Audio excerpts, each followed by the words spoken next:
Hello students, मैं हूं आपका एजुकेटर कमलाक्ष झा। 22 सितंबर 2020 का करंट अफेयर्स का ये लेक्चर आप लोग देख रहे हैं। इस लेक्चर में हम लोग वेरियस सोर्सेज से न्यूज को कवर करते हैं, जैसे कि the Hindu, Indian express, times of India, live minute जैसे जो न्यूज़पेपर्स होते हैं उनकी न्यूज को कवर किया जाता है। पीआईबी की रिपोर्ट्स को डिस्कस करते हैं। राज्यसभा टेलीविजन में जो भी इंपॉर्टेंट न्यूज डिस्कशन डिबेट्स आती हैं उनको कवर करते हैं, प्लस वेरियस मैगजीन जैसे कि ईपीडब्ल्यू, डाउन टू अर्थ के भी आर्टिकल्स को कवर करते हैं। इन शॉर्ट गाइज, अगर आपने इस लेक्चर को पूरा एंड तक देखा तो आपको किसी भी सोर्स से करंट अफेयर्स को प्रिपेयर करने की आवश्यकता नहीं होने वाली है। एंड आप में से जो भी स्टूडेंट सिविल सर्विसेज एग्जामिनेशन की तैयारी कर रहे हैं उनके लिए मैंडेटरी है इस पूरे लेक्चर को एंड तक देखना। यहां पर प्रीलिम्स और मेंस दोनों पॉइंट ऑफ व्यू से न्यूज को कवर किया जाता है। इंग्लिश हिंदी दोनों में न्यूज कवर की जाती है। एंड जिस प्रकार से सिविल सर्विसेज में हम लोग को जीएस पेपर 1, 2, 3, 4 देखने को मिलता है, तो यहां पर हम लोग उसी के अकॉर्डिंग न्यूज को भी कवर करते हैं। तो आप देख सकते हैं पेपर 1 और ये पेपर 2 और ये पेपर 3 के कुछ टॉपिक जो आज हम लोग डिस्कस करने वाले हैं। And current affairs by Kamalaksh Jha channel का नाम है। अगर आपने सब्सक्राइब नहीं किया है तो कर लीजिएगा और बेल आइकन पर भी जरूर हिट कीजिएगा। एंड सेम नाम से टेलीग्राम का भी चैनल है जिसको आप ज्वाइन कर सकते हैं, और अगर आप चाहें तो फेसबुक पर मेरे नाम को सर्च करके आप मुझे ऐड भी कर सकते हैं। चलिए अब समय ना वेस्ट करते हुए फटाफट लेक्चर को शुरू कर लेते हैं। पेपर 1 से रिलेटेड जो पहली न्यूज है वो ओडिशा की ट्राइब से रिलेटेड नजर आ रही है, देखने को मिल रही है। ओडिशा की ट्राइब के अंदर कोऑपरेटिव लेबर्स हम लोग को देखने को मिल रहे हैं, सहकारी श्रम इनके बीच में हम लोग को देखने को मिल रहे हैं। तो ये है क्या, तो इसको अपन डिकोड करते हैं, देखते हैं। तो देखिए, लेबर कोऑपरेटिव्स ट्राइबल कम्युनिटीज के अमंग ओडिशा के अंदर हम लोग को देखने को मिल रही है। लेबर कोऑपरेटिव्स का मतलब क्या है? ये कुछ ऐसे ग्रुप ऑफ पीपल हैं जो कि कोशिश करते हैं कि इस ट्राइब के अंदर कोई भी इंसान जो है, कोई भी फैमिली जो है वो भूखी ना रहे, और किसी की भी फील्ड जो है, किसी की भी जमीन जो है वो बंजर ना रहे। तो इस पर ये मिलजुल कर काम करते हैं और ये कलेक्टिव बिलोंगिंगनेस की फीलिंग को ये स्ट्रेंथन करते हैं कि सभी चीज जितनी भी है इनके पास, यानी कि इनके पास जो भी रिसोर्सेज है, जो भी प्रॉपर्टीज है, वो सभी की ही है। यानी कि कोई भी ऐसा नहीं है कि किसी की कोई इंडिविजुअल प्रॉपर्टी, कोई बड़ा है कोई छोटा है, कि किसी को भर पेट खाना मिल रहा है, किसी को भूखे पेट सोने को मिल रहा है। तो ऐसा नहीं होना चाहिए। इन लोग का मेन फोकस रहता है कि सभी जो है, सभी लोग एक साथ रहें, कलेक्टिव तरीके से रहें, मिलजुल कर रहें, राइट। और इस ओडिशा की जो ट्राइब्स हैं उनका नाम क्या क्या है याद रखना: डोंगरिया, कोंध, जूंगा, लंजिया, सौरा, सौरा, दीदाई और पौड़ी, भुइया और कंध। तो ये कुछ बेसिकली ट्राइब्स के नाम है। एक्चुअली में आपसे यही ट्राइब्स के नाम पूछे जाएंगे। जैसे कि बाई चांस आपसे पूछ लिया कि जैसे मान लो आप दिदाई जो है वो किस स्टेट की ट्राइब है, तो आपको पता होना चाहिए ओडिशा, ठीक है। तो ऐसे क्वेश्चंस बनेंगे, राइट। इसके अलावा डोंगरिया कोंद की अगर हम लोग बात करें तो ये जो ट्राइबल ग्रुप है इसका जो नाम पड़ा है गोंदिया डोंगरिया कोंद, ये बेसिकली डोंगर के नाम से पड़ा है। डोंगर बेसिकली हिल को कहा जाता है, तो इसलिए इनका नाम जो है वो एक हिल के नाम पर जो है वो पड़ गया, डोंगर, ठीक है। और जो कोंड ट्राइब के मेंबर्स हैं ये बेसिकली, और पर्टिकुलरली वल्नरेबल ट्राइबल ग्रुप की कैटेगरी में आते हैं ये। यानी कि जो ट्राइबल ग्रुप्स होती हैं, आप लोग ऑलरेडी जानते हैं कि ट्राइबल ग्रुप्स ऑलरेडी पिछड़ी हैं, यानी कि बैकवर्ड हम लोग को देखने को मिलती है, उतनी ज्यादा डेवलप नहीं, उतनी ज्यादा एडवांस नहीं है as compare to other people जो कि सिटीज में रह रहे हैं, राइट, गांव क्षेत्र में रह रहे हैं, तो थोड़ा सा डेवलप्ड है, उनकी कमर्शियल एक्टिविटीज अच्छी खासी है। बट ट्राइबल पीपल मोस्टली ये लोग फॉरेस्ट एरियाज में रहते हैं, तो ट्राइबल पीपल ऑलरेडी जो है वो काफी बैकवर्ड होते हैं। बट इनमें से भी ट्राइब्स के अंदर से भी और भी जो काफी कमजोर वर्ग होता है, और भी जो काफी पिछड़ा वर्ग होता है, वो पर्टिकुलरली वल्नरेबल ट्राइबल ग्रुप की कैटेगरी में आ जाता है। तो इसके बारे में पहले भी कई बार हालांकि अपन चर्चा कर चुके हैं। इसके अलावा एक चीज और आपको पता होनी चाहिए, ये वाला क्वेश्चन भी इस प्रकार से बनेगा: नियामगिरी हिल्स कहां पर लोकेटेड है? तो आपको पता होना चाहिए ओडिशा के अंदर है ये नियामगिरी हिल्स, ठीक है, नियामगिरी पहाड़ी। और इसी पहाड़ी के पास जो है ये ट्राइबल ग्रुप रहते हैं। इनकी जो लैंग्वेज है वो कुई लैंग्वेज है, और याद रखना ये लैंग्वेज सिर्फ बोली जाती है, मौखिक तौर पर ही हम लोग को देखने को मिलती है, लिखित में नहीं है ये, राइट। तो रिटन में ये लैंग्वेज जो है वो नहीं हम लोग को देखने को मिलती है। और ये पूजा करते हैं अपने भगवान की, और भगवान जो है इनके नियामगिरी फॉरेस्ट के भगवान है ये, जिनका नाम बोला जाता है नियाम राजा। तो नियामगिरी फॉरेस्ट के भगवान जो है वो नियाम राजा है, जिनको ये पूजते हैं, राइट। और नियामगिरी फॉरेस्ट के रिसोर्सेज के ऊपर ये अपना जीवन व्यतीत करते हैं, बिताते हैं। हॉर्टिकल्चर और शिफ्टिंग कल्टीवेशन ये प्रैक्टिस करते हैं, और करेंटली आज की रेट में ये हेल्थ प्रॉब्लम से जूझ रहे हैं, डिस्प्लेसमेंट की प्रॉब्लम से जूझ रहे हैं, क्योंकि यहां पर जो जिस जगह पे ये लोग रहते हैं वहां पर बॉक्साइट माइनिंग हो रही है और उस बॉक्साइट माइनिंग के चलते इनको अपना घर जहां पर ये रह रहे हैं उसको छोड़ना पड़ रहा है। दूसरी बात, हेल्थ से रिलेटेड इनको इश्यूज, प्रॉब्लम जो है वो आ रही है। तो इसको लेकर ये पूरा ओवरऑल टॉपिक था जिसके बारे में एक जनरल जानकारी, एक डिटेल आप लोग को होनी चाहिए। और पेपर 1 से रिलेटेड सिर्फ इतने ही टॉपिक्स थे। Now we will move on to paper 2। तो गाइस, जैसा कि आप सभी लोग जानते हैं कि पार्लियामेंट का सेशन शुरू हो चुका है। पिछले कुछ दिनों में हम लोगों ने बिल्स वगैरह को भी डिस्कस किया था, काफी सारे बिल्स के बारे में बात करी थी। तो हम लोग आज यहां पर पार्लियामेंट के कुछ टर्मिनोलॉजीज के बारे में डिस्कस करेंगे। जो भी टर्मिनोलॉजीज पार्लियामेंट से रिलेटेड है उसको हम लोग देखने वाले हैं। और मॉनसून सेशन ये शुरू हुआ है, ये वाली चीज आपको पता होनी चाहिए। इसके अलावा आपको ये चीज पता होनी चाहिए कि टोटल पूरे साल में 3 सेशन होते हैं पार्लियामेंट के अंदर। एक बजट सेशन होता है, दूसरा मॉनसून सेशन होता है और तीसरा विंटर सेशन होता है। बजट सेशन फरवरी से मई के बीच में होता है, मॉनसून सेशन जुलाई टू सितंबर के पीरियड में और विंटर सेशन नवंबर टू दिसंबर के पीरियड में। तो ये 3 सेशन के बारे में आपको आइडिया होना चाहिए। इससे रिलेटेड एक और चीज याद रखिएगा कि कोई भी 2 सेशन के बीच में गैप जो होता है वो मैक्सिमम 6 महीने से ज्यादा नहीं होना चाहिए। यानी कि मैक्सिमम गैप जो होगा 2 सेशन के बीच में, यानी कि अगर मान के चलो कि बजट सेशन के बाद आएगा मॉनसून सेशन, तो बजट और मॉनसून सेशन के बीच का जो गैप होना चाहिए, राइट, यानी कि जो छुट्टी होनी चाहिए बीच की, वो 6 महीने से ज्यादा की नहीं होनी चाहिए। सिंपल सी बात, आपको यानी चीज याद रखनी है, ठीक है। इसके अलावा एक इंपॉर्टेंट चीज कि हमारे जो ऑनरेबल प्रेसिडेंट है उनके पास पावर है आर्टिकल 85 क्लॉज 1 के तहत कि वो सेशन को बुला सकते हैं। यानी कि ये जो सेशन शुरू होता है हाउस का, तो उसको शुरू करने के जो ऑर्डर होते हैं वो देते हैं हमारे ऑनरेबल प्रेसिडेंट ऑफ इंडिया। तो इनके पास पावर होती है कि वो जो भी हाउस, ईच हाउस जो है पार्लियामेंट का, उसको समन करने की इनके पास पावर होती है, यानी कि बुलाने की। जैसे ही उनको लगता है कि मतलब सिचुएशन जो है वो क्लियर हो गई है, अब जो है वो सेशन शुरू हो जाना चाहिए, राइट, तो वो समय समय पर जो है वो सेशन को कंडक्ट करवा सकते हैं। बट कहा गया है कि सेशन जो है वो 6 महीने से ज्यादा का गैप जो है उसका नहीं होना चाहिए। विद इन 6 मंथ जो है वो सेशन कंडक्ट होने चाहिए। तो ये चीज यहां पर आप लोग को देखने को मिल रही है। और अभी रिसेंटली पार्लियामेंट जो शुरू हुई है उसका मॉनसून सेशन जो शुरू हुआ है, इस दौरान सरकार ने क्वेश्चन आर और 0R को सस्पेंड किया है। तो देखिएगा, इस क्वेश्चन आपके दिमाग में यह आना चाहिए कि ये क्वेश्चन आर और 0R को क्यों सस्पेंड किया गया, इसके पीछे का क्या मैटर था, तो वो हम लोग देखेंगे। और दूसरी बात, क्वेश्चन आर और 0R क्या होता है वो भी हम लोग डिस्कस करेंगे। आपको याद रहा होगा कि मेरे ख्याल से शायद 2 हफ्ता हो गया मैंने आपसे बोला भी था क्वेश्चन आर और 0R को पढ़ने के लिए, राइट। वो इसी पर्पस के लिए बोला था क्योंकि ये टॉपिक न्यूज में काफी ज्यादा था उस समय।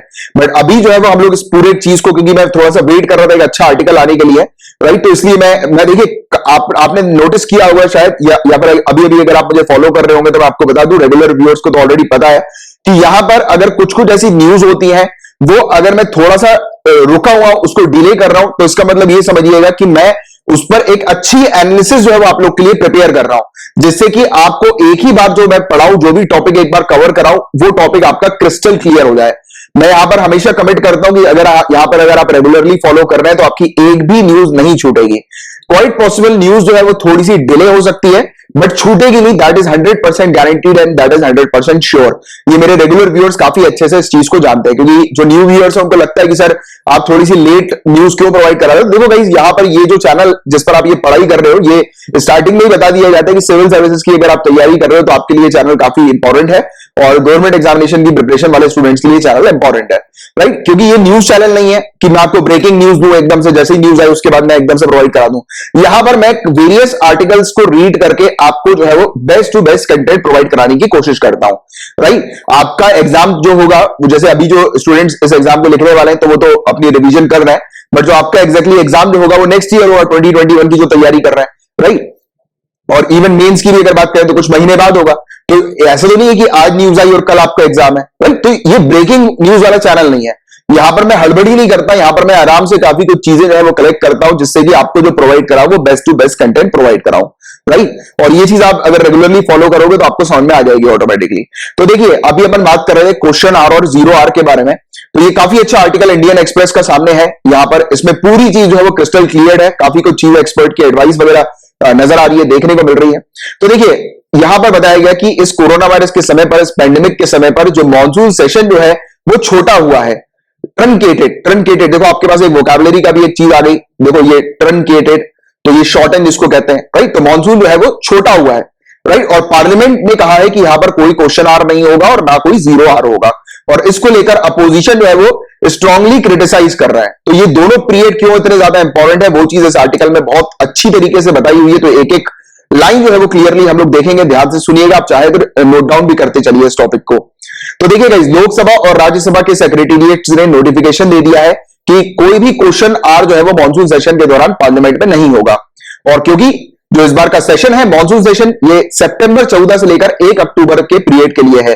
काफी कम समय मिला है इस सेशन को, और कम समय इसलिए मिला है क्योंकि कोरोना वायरस पेंडेमिक चल रही है और 0R जो है वो रिस्ट्रिक्ट हो गया है दोनों ही हाउसेस के अंदर।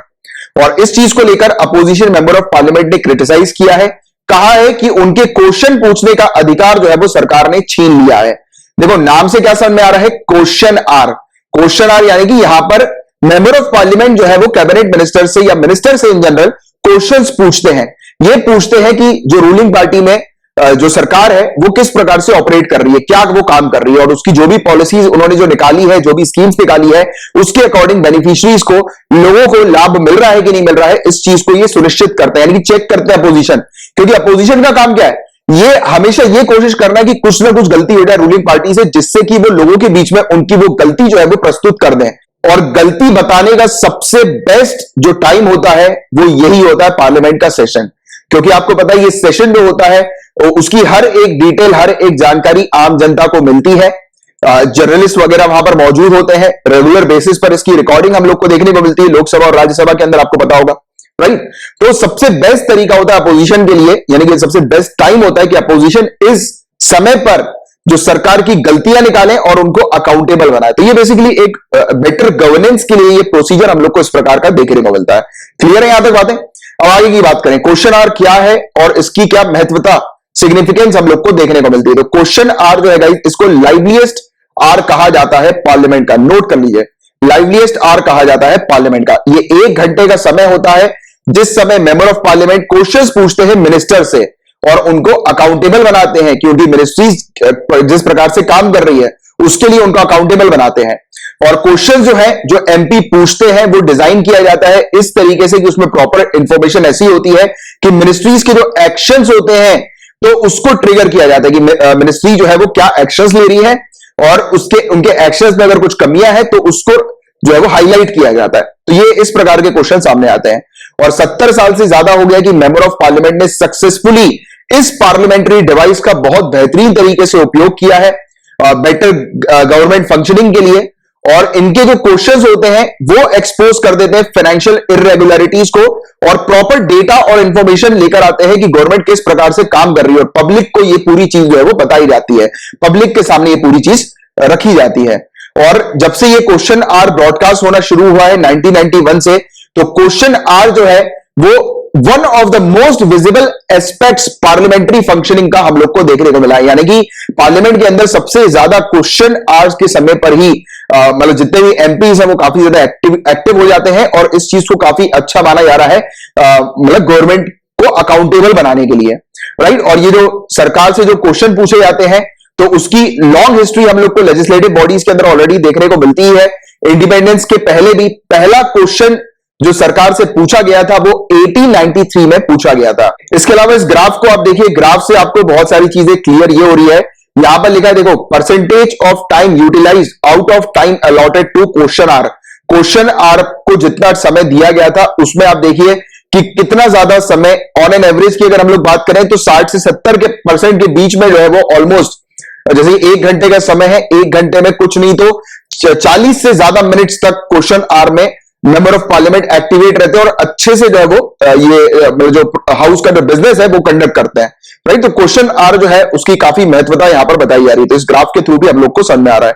तो क्वेश्चन आर के बारे में होपफुली आपको पूरी चीज क्लियर हो गई। सिंपल सी चीज याद रखना, क्वेश्चन आर के समय पे मेंबर ऑफ पार्लियामेंट मिनिस्टर्स से क्वेश्चंस पूछते हैं कि वो कैसा काम कर रहे हैं, उनकी मिनिस्ट्रीज कैसा काम कर रही है, और कुछ लूप होल निकालते हैं ये मेंबर ऑफ पार्लियामेंट और वो सामने रखते हैं पार्लियामेंट के सामने कि देखो आपने जो काम किया है, जो आप बता रहे हो वैसा नहीं है, हमारे पास इसका रिकॉर्डेड डेटा है, राइट। तो ये एक्सपर्ट्स वगैरह को शामिल करके एक डेटा जो है वो रिकॉर्ड करके लाते हैं और अपने सामने जो है वो क्वेश्चन पूछ के प्रस्तुत करते हैं कि आपने ये किया नहीं है, इस प्रकार से होनी चाहिए थी, जो आपने वादे किए वो फुलफिल नहीं कर पाए, राइट। तो ऐसी चीज है जिससे कि अपोजिशन पार्टी जो है वो अपनी इमेज पब्लिक के बीच में काफी अच्छी बना सके। तो ये बेसिकली इस प्रकार की प्रोसीजर मतलब जो सरकार है उसको अकाउंटेबल बनाने के लिए की जाती है। तो याद रखिएगा क्वेश्चन आर बहुत इंपॉर्टेंट जो है टर्म है और टॉपिक भी काफी इंपॉर्टेंट है क्वेश्चन आर का।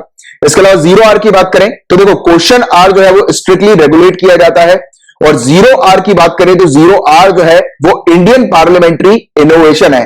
क्वेश्चन ये बनेगा कि जीरो आर हम लोगों ने किस कंट्री से अडॉप्ट किया है, तो नहीं, किसी से भी नहीं किया है, ये इंडिया का खुद का इनोवेशन हम लोग को देखने को मिलता है। और question hour Westminster system of UK से हम लोगों ने जो है वो लिया है, राइट। उस समय क्वेश्चन टाइम के नाम से ये जाना जाता था, फिर ये क्वेश्चन आर जो है वो हम लोगों ने इसको बोलना शुरू किया, क्योंकि क्वेश्चन टाइम और क्वेश्चन आर दोनों ही इसको बोलते थे पहले, राइट। तो यह चीज आपको पता होनी चाहिए। और ये अगर हम लोग जीरो आर की बात करें तो इसके बारे में रूल्स ऑफ प्रोसीजर में कुछ भी मेंशन नहीं है।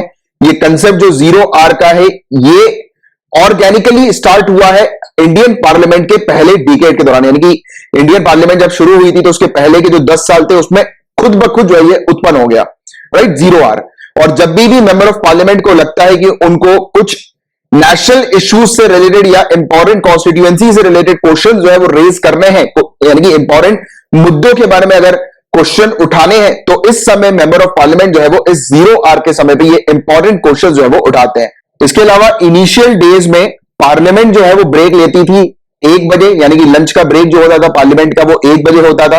और जो मेंबर ऑफ पार्लियामेंट को जो अपॉर्चुनिटी मिलती थी कि नेशनल इश्यूज, नेशनल मुद्दे को रेज करने की, तो वो बेसिकली बिना किसी एडवांस नोटिस के मिलती थी और वो 12 PM पर अवेलेबल होती थी, यानी कि 12 बजे से बिना किसी एडवांस नोटिस के मेंबर ऑफ पार्लियामेंट जो है वो नेशनल मुद्दों पर क्वेश्चन जो है वो रेज कर सकते थे।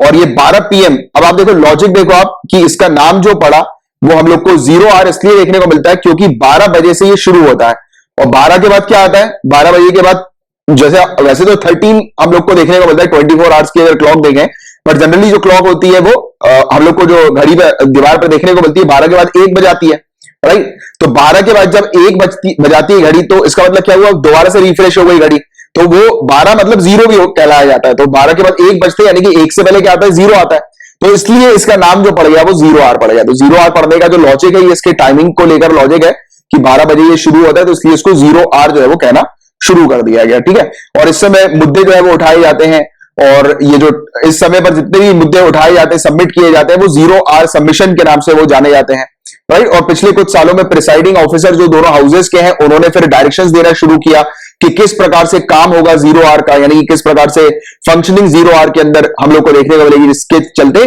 और ज्यादा इफेक्टिव तरीके से ये जो समय है उसको यूटिलाइज किया जा सके। और इस समय का जो सपोर्ट है वो करते हैं citizens, media, member of parliament, presiding officers, right. और इस बावजूद इसके कि ये रूल बुक में ये लिखा ही नहीं है, यानी कि इसके बारे में जीरो आर के बारे में रूल बुक में कहीं पर भी मेंशन नहीं है, रूल ऑफ प्रोसीजर में कहीं पर भी इसका उल्लेख नहीं है, मेंशन नहीं है, उसके बावजूद भी इसको काफी ज्यादा सपोर्ट किया जाता है। उस सपोर्ट करने की वजह यह है क्योंकि बिना किसी एडवांस नोटिस के नेशनल इश्यूज के बारे में यहां पर चर्चा होती है। तो क्लियर है आप लोग को यहां तक पूरी बात है कि किस प्रकार से ये चीज हम लोग को देखने को मिल रही है। बट देखिए अब थोड़ी सी हम लोग बात करेंगे कि क्वेश्चन आर कैसे रेगुलेट किए जाते हैं। क्वेश्चन आर की अगर हम लोग बात करें तो देखिए आप लोग जानते हैं इसके अभी हमने बात भी करी थी कि इसमें जो रेगुलेशन जो है वो ज्यादा हम लोग को क्वेश्चन आर का देखने को मिलता है। क्वेश्चन आर स्ट्रिक्टली रेगुलेट किए जाते हैं। जब मैंने आपको जीरो आर के बारे में बता रहा था तो स्टार्टिंग में हमने देखा था, राइट। तो क्वेश्चन आर को प्रॉपर तरीके से रेगुलेट किया जाता है, और पार्लियामेंट जो है वो कॉम्प्रिहेंसिव रूल्स तैयार करती है। हर एक क्वेश्चन किस प्रकार से प्रस्तुत किया जाएगा क्वेश्चन आर के समय पर, तो वो पहले से डिसाइड किया जाता है। बट जीरो आर में जो है वो बिना किसी नोटिस के जो है वो क्वेश्चंस पूछे जाते हैं। तो ये वाली चीज भी आपको इस प्रकार के डिफरेंसेस भी जो है वो साथ ही साथ लेकर चलना है। तो क्वेश्चन आर में पहले से एडवांस में जो है वो पूरी तैयारी की जाती है, बट जीरो आर में ऐसी कोई तैयारी नहीं होती है। एक ऐसा समय होता है जब बिना किसी एडवांस नोटिस दिए क्वेश्चन जो है वो रेस किए जाते हैं, ठीक है। ये वाली चीज भी याद रखिएगा। और प्रिसाइडिंग ऑफिसर दोनों हाउसेस के होते हैं, वो फाइनल अथॉरिटी होते हैं कि किस प्रकार से क्वेश्चन आर को कंडक्ट करना है उसको लेकर। जैसे कि यूजुअली क्वेश्चन आर जो है वो पहला घंटा पार्लियामेंटरी सिटिंग का कहलाता है, बट 2014 में राज्यसभा के जो चेयरमैन थे हमीद अंसारी जी, इन्होंने शिफ्ट कर दिया था क्वेश्चन आर के पीरियड को, के टाइमिंग को, कि क्वेश्चन आर का टाइमिंग जो होगा वो स्टार्ट होगा 11 बजे से 12 बजे तक।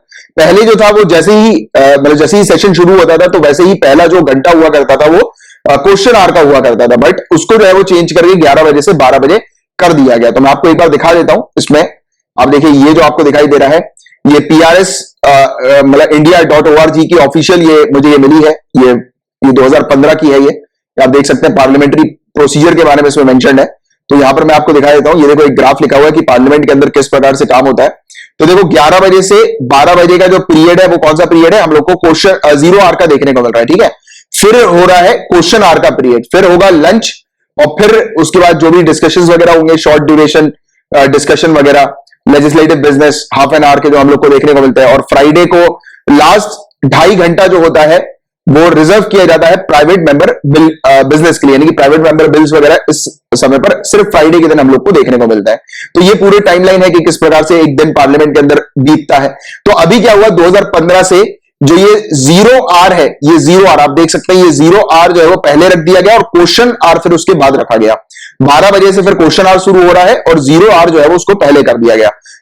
तो देखिए 2014 से जैसा अपन ने भी बात करी कि क्वेश्चन आवर शिफ्ट कर दिया गया, पहले 11 बजे से हुआ करता था, अब इसको 12 बजे से स्टार्ट कर दिया। मैंने भी आपको दिखाया भी था, ये देखो 12 बजे से ये क्वेश्चन आवर शुरू हो रहा है, पहले ये स्टार्टिंग में पहला घंटा ही हुआ करता था जो क्वेश्चन आवर का हुआ करता था, 2014 के बाद इसको शिफ्ट कर दिया। तो ये लेटेस्ट है टाइमलाइन जिसके बारे में आपको एक जनरल जानकारी होनी चाहिए, स्पेशली 0 आवर और क्वेश्चन आवर के बारे में आपको पता होना चाहिए, ठीक है, क्लियर है यहां तक बातें।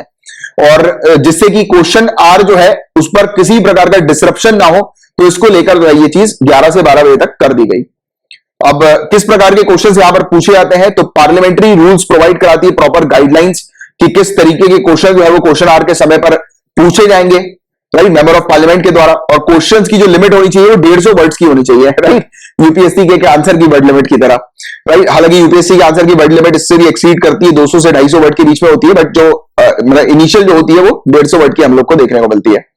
तो ये बताया गया कि मतलब ज्यादा जो है वो जनरल नहीं होने चाहिए क्वेश्चंस, और प्रिसाइज यानी कि स्ट्रेट फॉरवर्ड क्वेश्चंस होने चाहिए।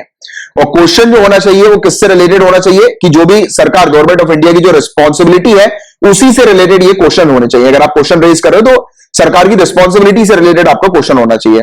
और क्वेश्चन जो है वो किसी प्रकार की इंफॉर्मेशन, किसी मैटर से रिलेटेड, या फिर कोई सीक्रेट, या फिर कोई ऐसी इंफॉर्मेशन जो कि कोर्ट के सामने हम लोग को देखने को मिलती है, तो मतलब यानी कि कोर्ट में रखी हुई है और कोर्ट में कुछ फैसला वगैरह चल रहा है, केस वगैरह चल रहा है, तो ऐसी कुछ चीजें जो है वो यहां पर प्रस्तुत नहीं करनी है। इस तरीके के क्वेश्चन यहां पर ऐसे नहीं पूछ रहे जो कोई सीक्रेट नेचर के हो या कोई ऐसे नेचर के हो जो विवादित हो, ठीक है, इसका मतलब ये हुआ।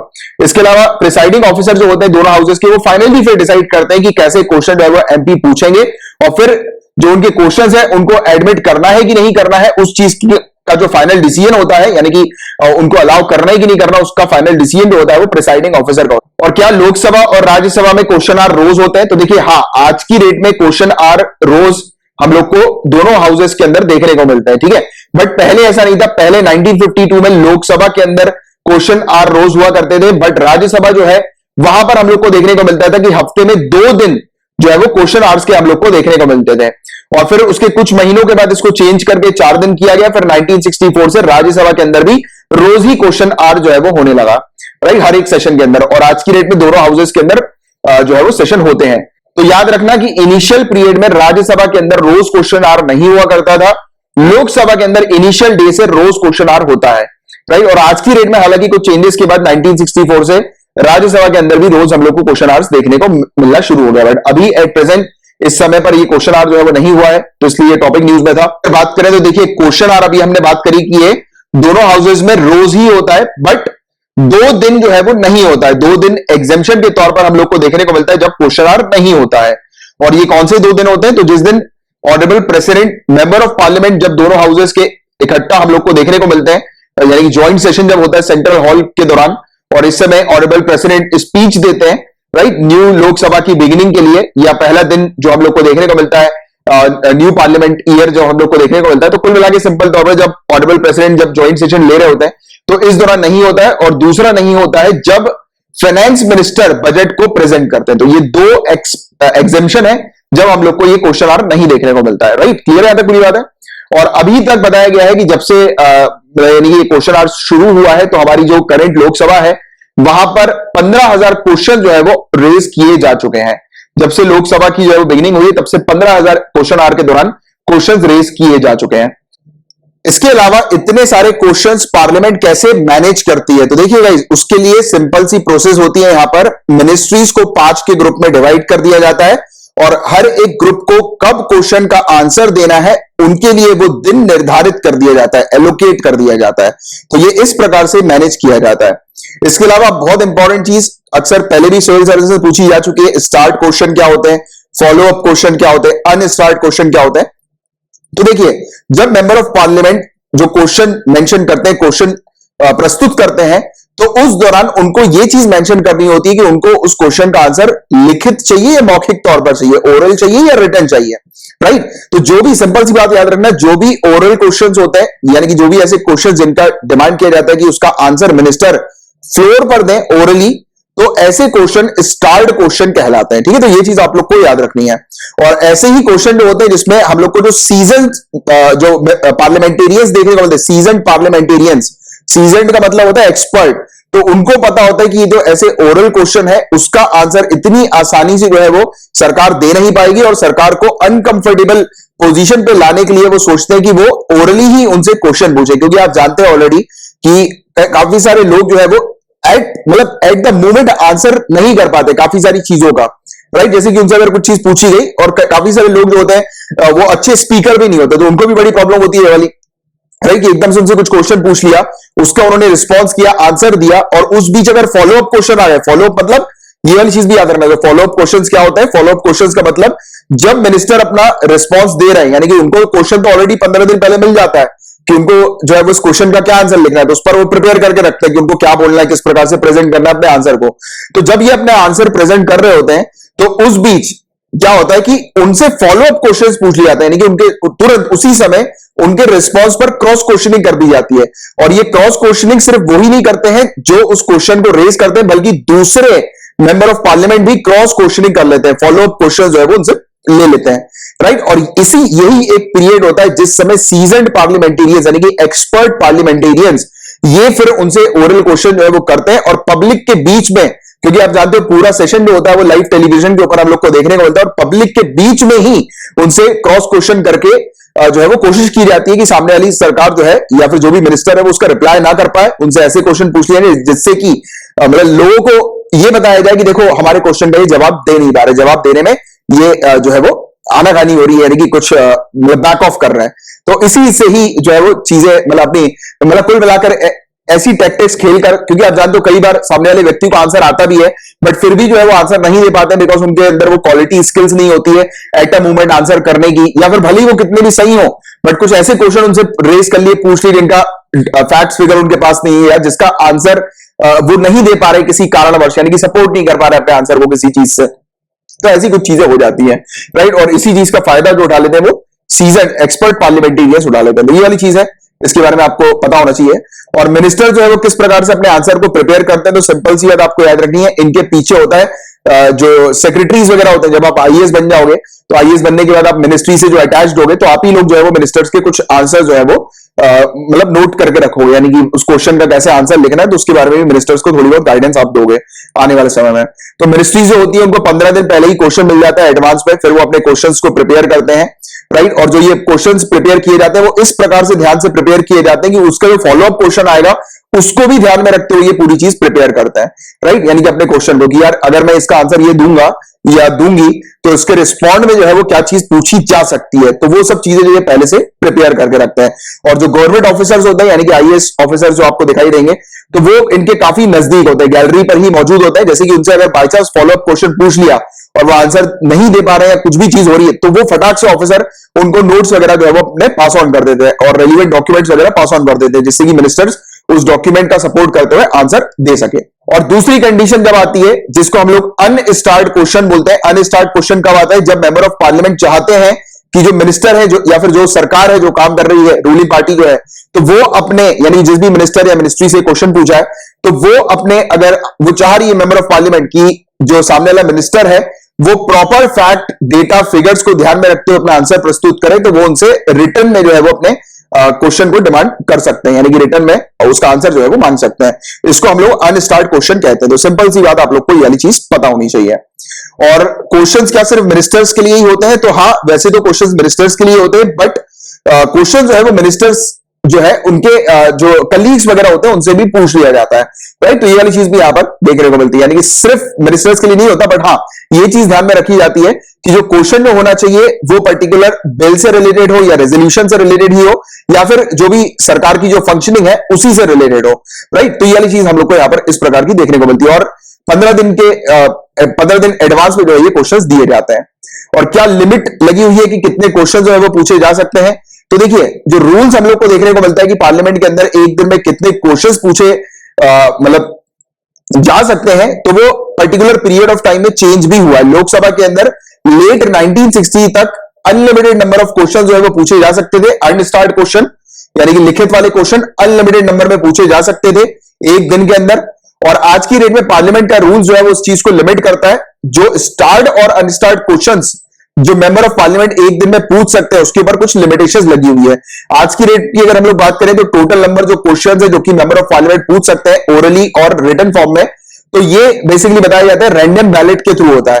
और एक बैलेट के अंदर से लोकसभा के अंदर 20 स्टार्ट क्वेश्चन जो है वो पिक कर लिए जाते हैं आंसर करने के लिए क्वेश्चन आवर के दौरान, और 230 पिक किए जाते हैं अनरिटन मतलब रिटन आंसर यानी कि अनस्टार्ट क्वेश्चन, राइट। और पिछले साल की बात करें, एक रिकॉर्ड यहां पर सेट कर दिया गया था। पिछले साल एक ही सिंगल डे में गैप ऑफ 47 ईयर्स के बाद यानी कि टोटल 47 सालों के बाद 20 स्टार्ट क्वेश्चन यानी कि पूरे के पूरे मौखिक यानी कि जो ओरली क्वेश्चन दिए जाते हैं उसका आंसर लोकसभा के अंदर किया गया था एक सिंगल डे में। तो ये चीज हम लोग को यहां पर नजर आई थी। तो इसीलिए भी ये टॉपिक आपके लिए इंपॉर्टेंट है कि स्टार्ट क्या होता है, अनस्टार्ट क्या होता है, फॉलो अप क्वेश्चंस क्या होते हैं, जीरो आवर में कैसी फंक्शनिंग होती है, क्वेश्चन आवर में कैसी फंक्शनिंग होती है, क्योंकि ये पहले तो ये रिकॉर्ड भी सेटअप हुआ है और लगातार ये पिछले साल से काफी बार ये टॉपिक न्यूज में देखने को मिला है, राइट। और क्या पहले भी कभी ऐसा हुआ है कि क्वेश्चन आवर जो है वो नहीं हुआ हो किसी सेशन के दौरान?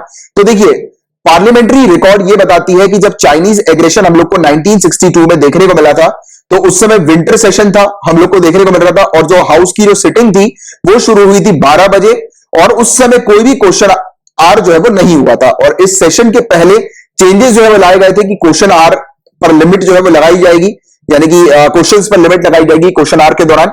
बट फिर हम लोग को देखने को मिला कि एक एग्रीमेंट हुआ था रूलिंग और अपोजिशन पार्टी के बीच में, जहां पर डिसाइड किया गया कि क्वेश्चन आवर को सस्पेंड किया जाएगा। तो याद रखना, आज की डेट में जो क्वेश्चन आवर और जीरो आवर को सस्पेंड किया है वो एक बार पहले भी हुआ था चाइनीज एग्रेशन 1962 के समय पर, ठीक है। तो ये वाली चीज भी आप लोग को पता होनी चाहिए। तो ये था पूरा ओवरऑल टॉपिक। होपफुली आप लोगों को पूरी चीजें अच्छे से क्रिस्टल क्लियर हो गई होगी। एंड अभी ये टॉपिक पूरी तरह से कंप्लीट नहीं हुआ है, अभी भी कुछ ऐसे टर्म्स है जो हम लोग देखेंगे। तो सिंपल सी चीज रेसेस की बात करें, देखिए आप बचपन में स्कूल के अंदर आपको पता होगा लंच के पीरियड को रेसेस बोलते थे।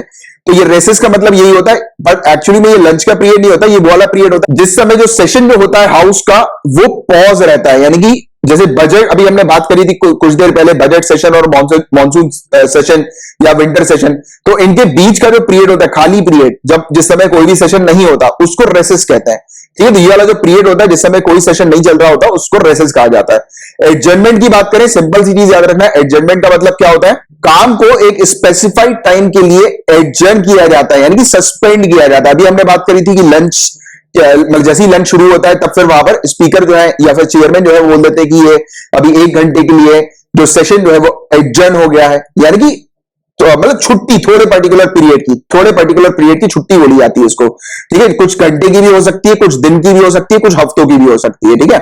इसके अलावा एडजर्नमेंट साइन 9, अगर ये चीज बोल देते स्पीकर या फिर चेयरमैन, तो इसका मतलब ये होता है कि इनडेफिनाइट पीरियड के लिए पार्लियामेंट की जो सिटिंग है वो टर्मिनेट हो गई, यानी कि पार्लियामेंट की बैठक जो है वो इनडेफिनाइट पीरियड के लिए अभी स्थगित हो गई है।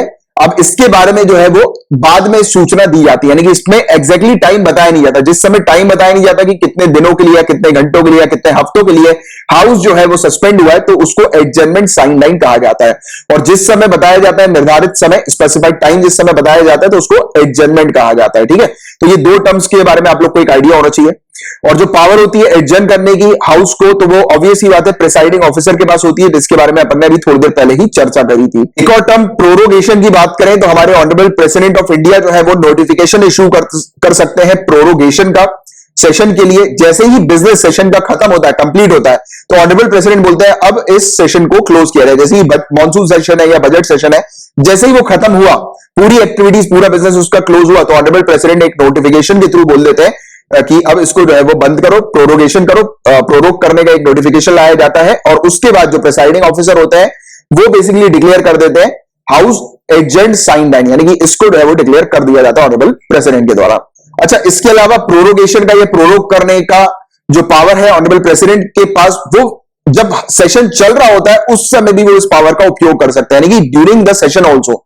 ऐसा नहीं कि पूरी एक्टिविटी अगर खत्म हो गई है तो उसके बाद ही करेंगे, ड्यूरिंग द सेशन ऑल्सो ये कर सकते हैं, ठीक है। इसके अलावा डिसोल्यूशन की बात करें तो सिर्फ लोकसभा डिसॉल्व होती है, ये वाली चीज आप याद रखना। डिसोल्यूशन का मतलब क्या होता है, अब लोकसभा जो है वो एंड हो गई है, अब नया हाउस सामने आएगा, नई सरकार अब हम लोग को जनरल इलेक्शन के बाद देखने को मिलेगी, और ऑनरेबल प्रेसिडेंट जो है वो लोकसभा को डिसॉल्व कर सकते हैं। तो ये वाली चीज है। तो ये कुछ बेसिक टर्म, बेसिक फैक्ट काफी डिटेल में हम लोगों ने जाना। होपफुली आपको पूरी चीज अच्छे से क्लियर हो गई होगी। अभी मैं आपको एक सिंपल सा टास्क दे रहा हूं कि लक्ष्मीकांत पॉलिटी जो है, यानी कि ये लेक्चर खत्म करने के बाद लक्ष्मीकांत पॉलिटी उठाइएगा और उसमें जितने भी टर्म्स मैंने आपको पढ़ाए हैं एक बार पूरे अच्छे से रिवाइज कर लीजिए, ठीक है। 0R क्या होता है, पार्लियामेंट की फंक्शनिंग कैसी होती है, क्वेश्चन आर क्या होता है, कितने सेशंस होते हैं, और इसके अलावा start question, unstarred question, follow up questions क्या होते हैं। तो ये पूरी जो बेसिक चीजें हैं वो लक्ष्मीकांत पॉलिटी से एक बार और उठाकर रीड कर लीजिएगा, ठीक है। तो और अच्छे से आपको चीजें आपके माइंड में क्लियर हो जाएंगी, फीड हो जाएंगी। तो ये था पूरा ओवरऑल टॉपिक इस तरह ले रहे। अब इस न्यूज की चर्चा करें तो इंडिया इलेक्ट हो गई है commission of status of women की मेंबर के तौर पर। तो इसको हम लोग देखेंगे ये क्या चीज है। तो इंडिया इलेक्ट हो गई है commission on status of women की मेंबर के तौर पर। ये एक बॉडी है जो कि इकोनॉमिक एंड सोशल काउंसिल की हम लोग को देखने को मिलती है, और अब इंडिया इसकी मेंबर अगले 4 सालों के लिए होगी, 2021 से 2025 के पीरियड के लिए। और commission on status of women की बात करें तो हालांकि नाम से समझ में आ रहा है, एक ऐसा कमीशन जो कि वुमेन के स्टेटस के ऊपर काम करता है, महिलाओं की स्थिति के ऊपर काम करता है कि ऑल ओवर द वर्ल्ड महिलाओं की स्थिति कैसी। और ऑब्वियस ही बात है, जब महिलाओं की स्थिति के ऊपर ये काम करेगी ऐसी बॉडी, तो महिलाओं की स्थिति को इंप्रूव करने के ऊपर फोकस करेगी। Got it.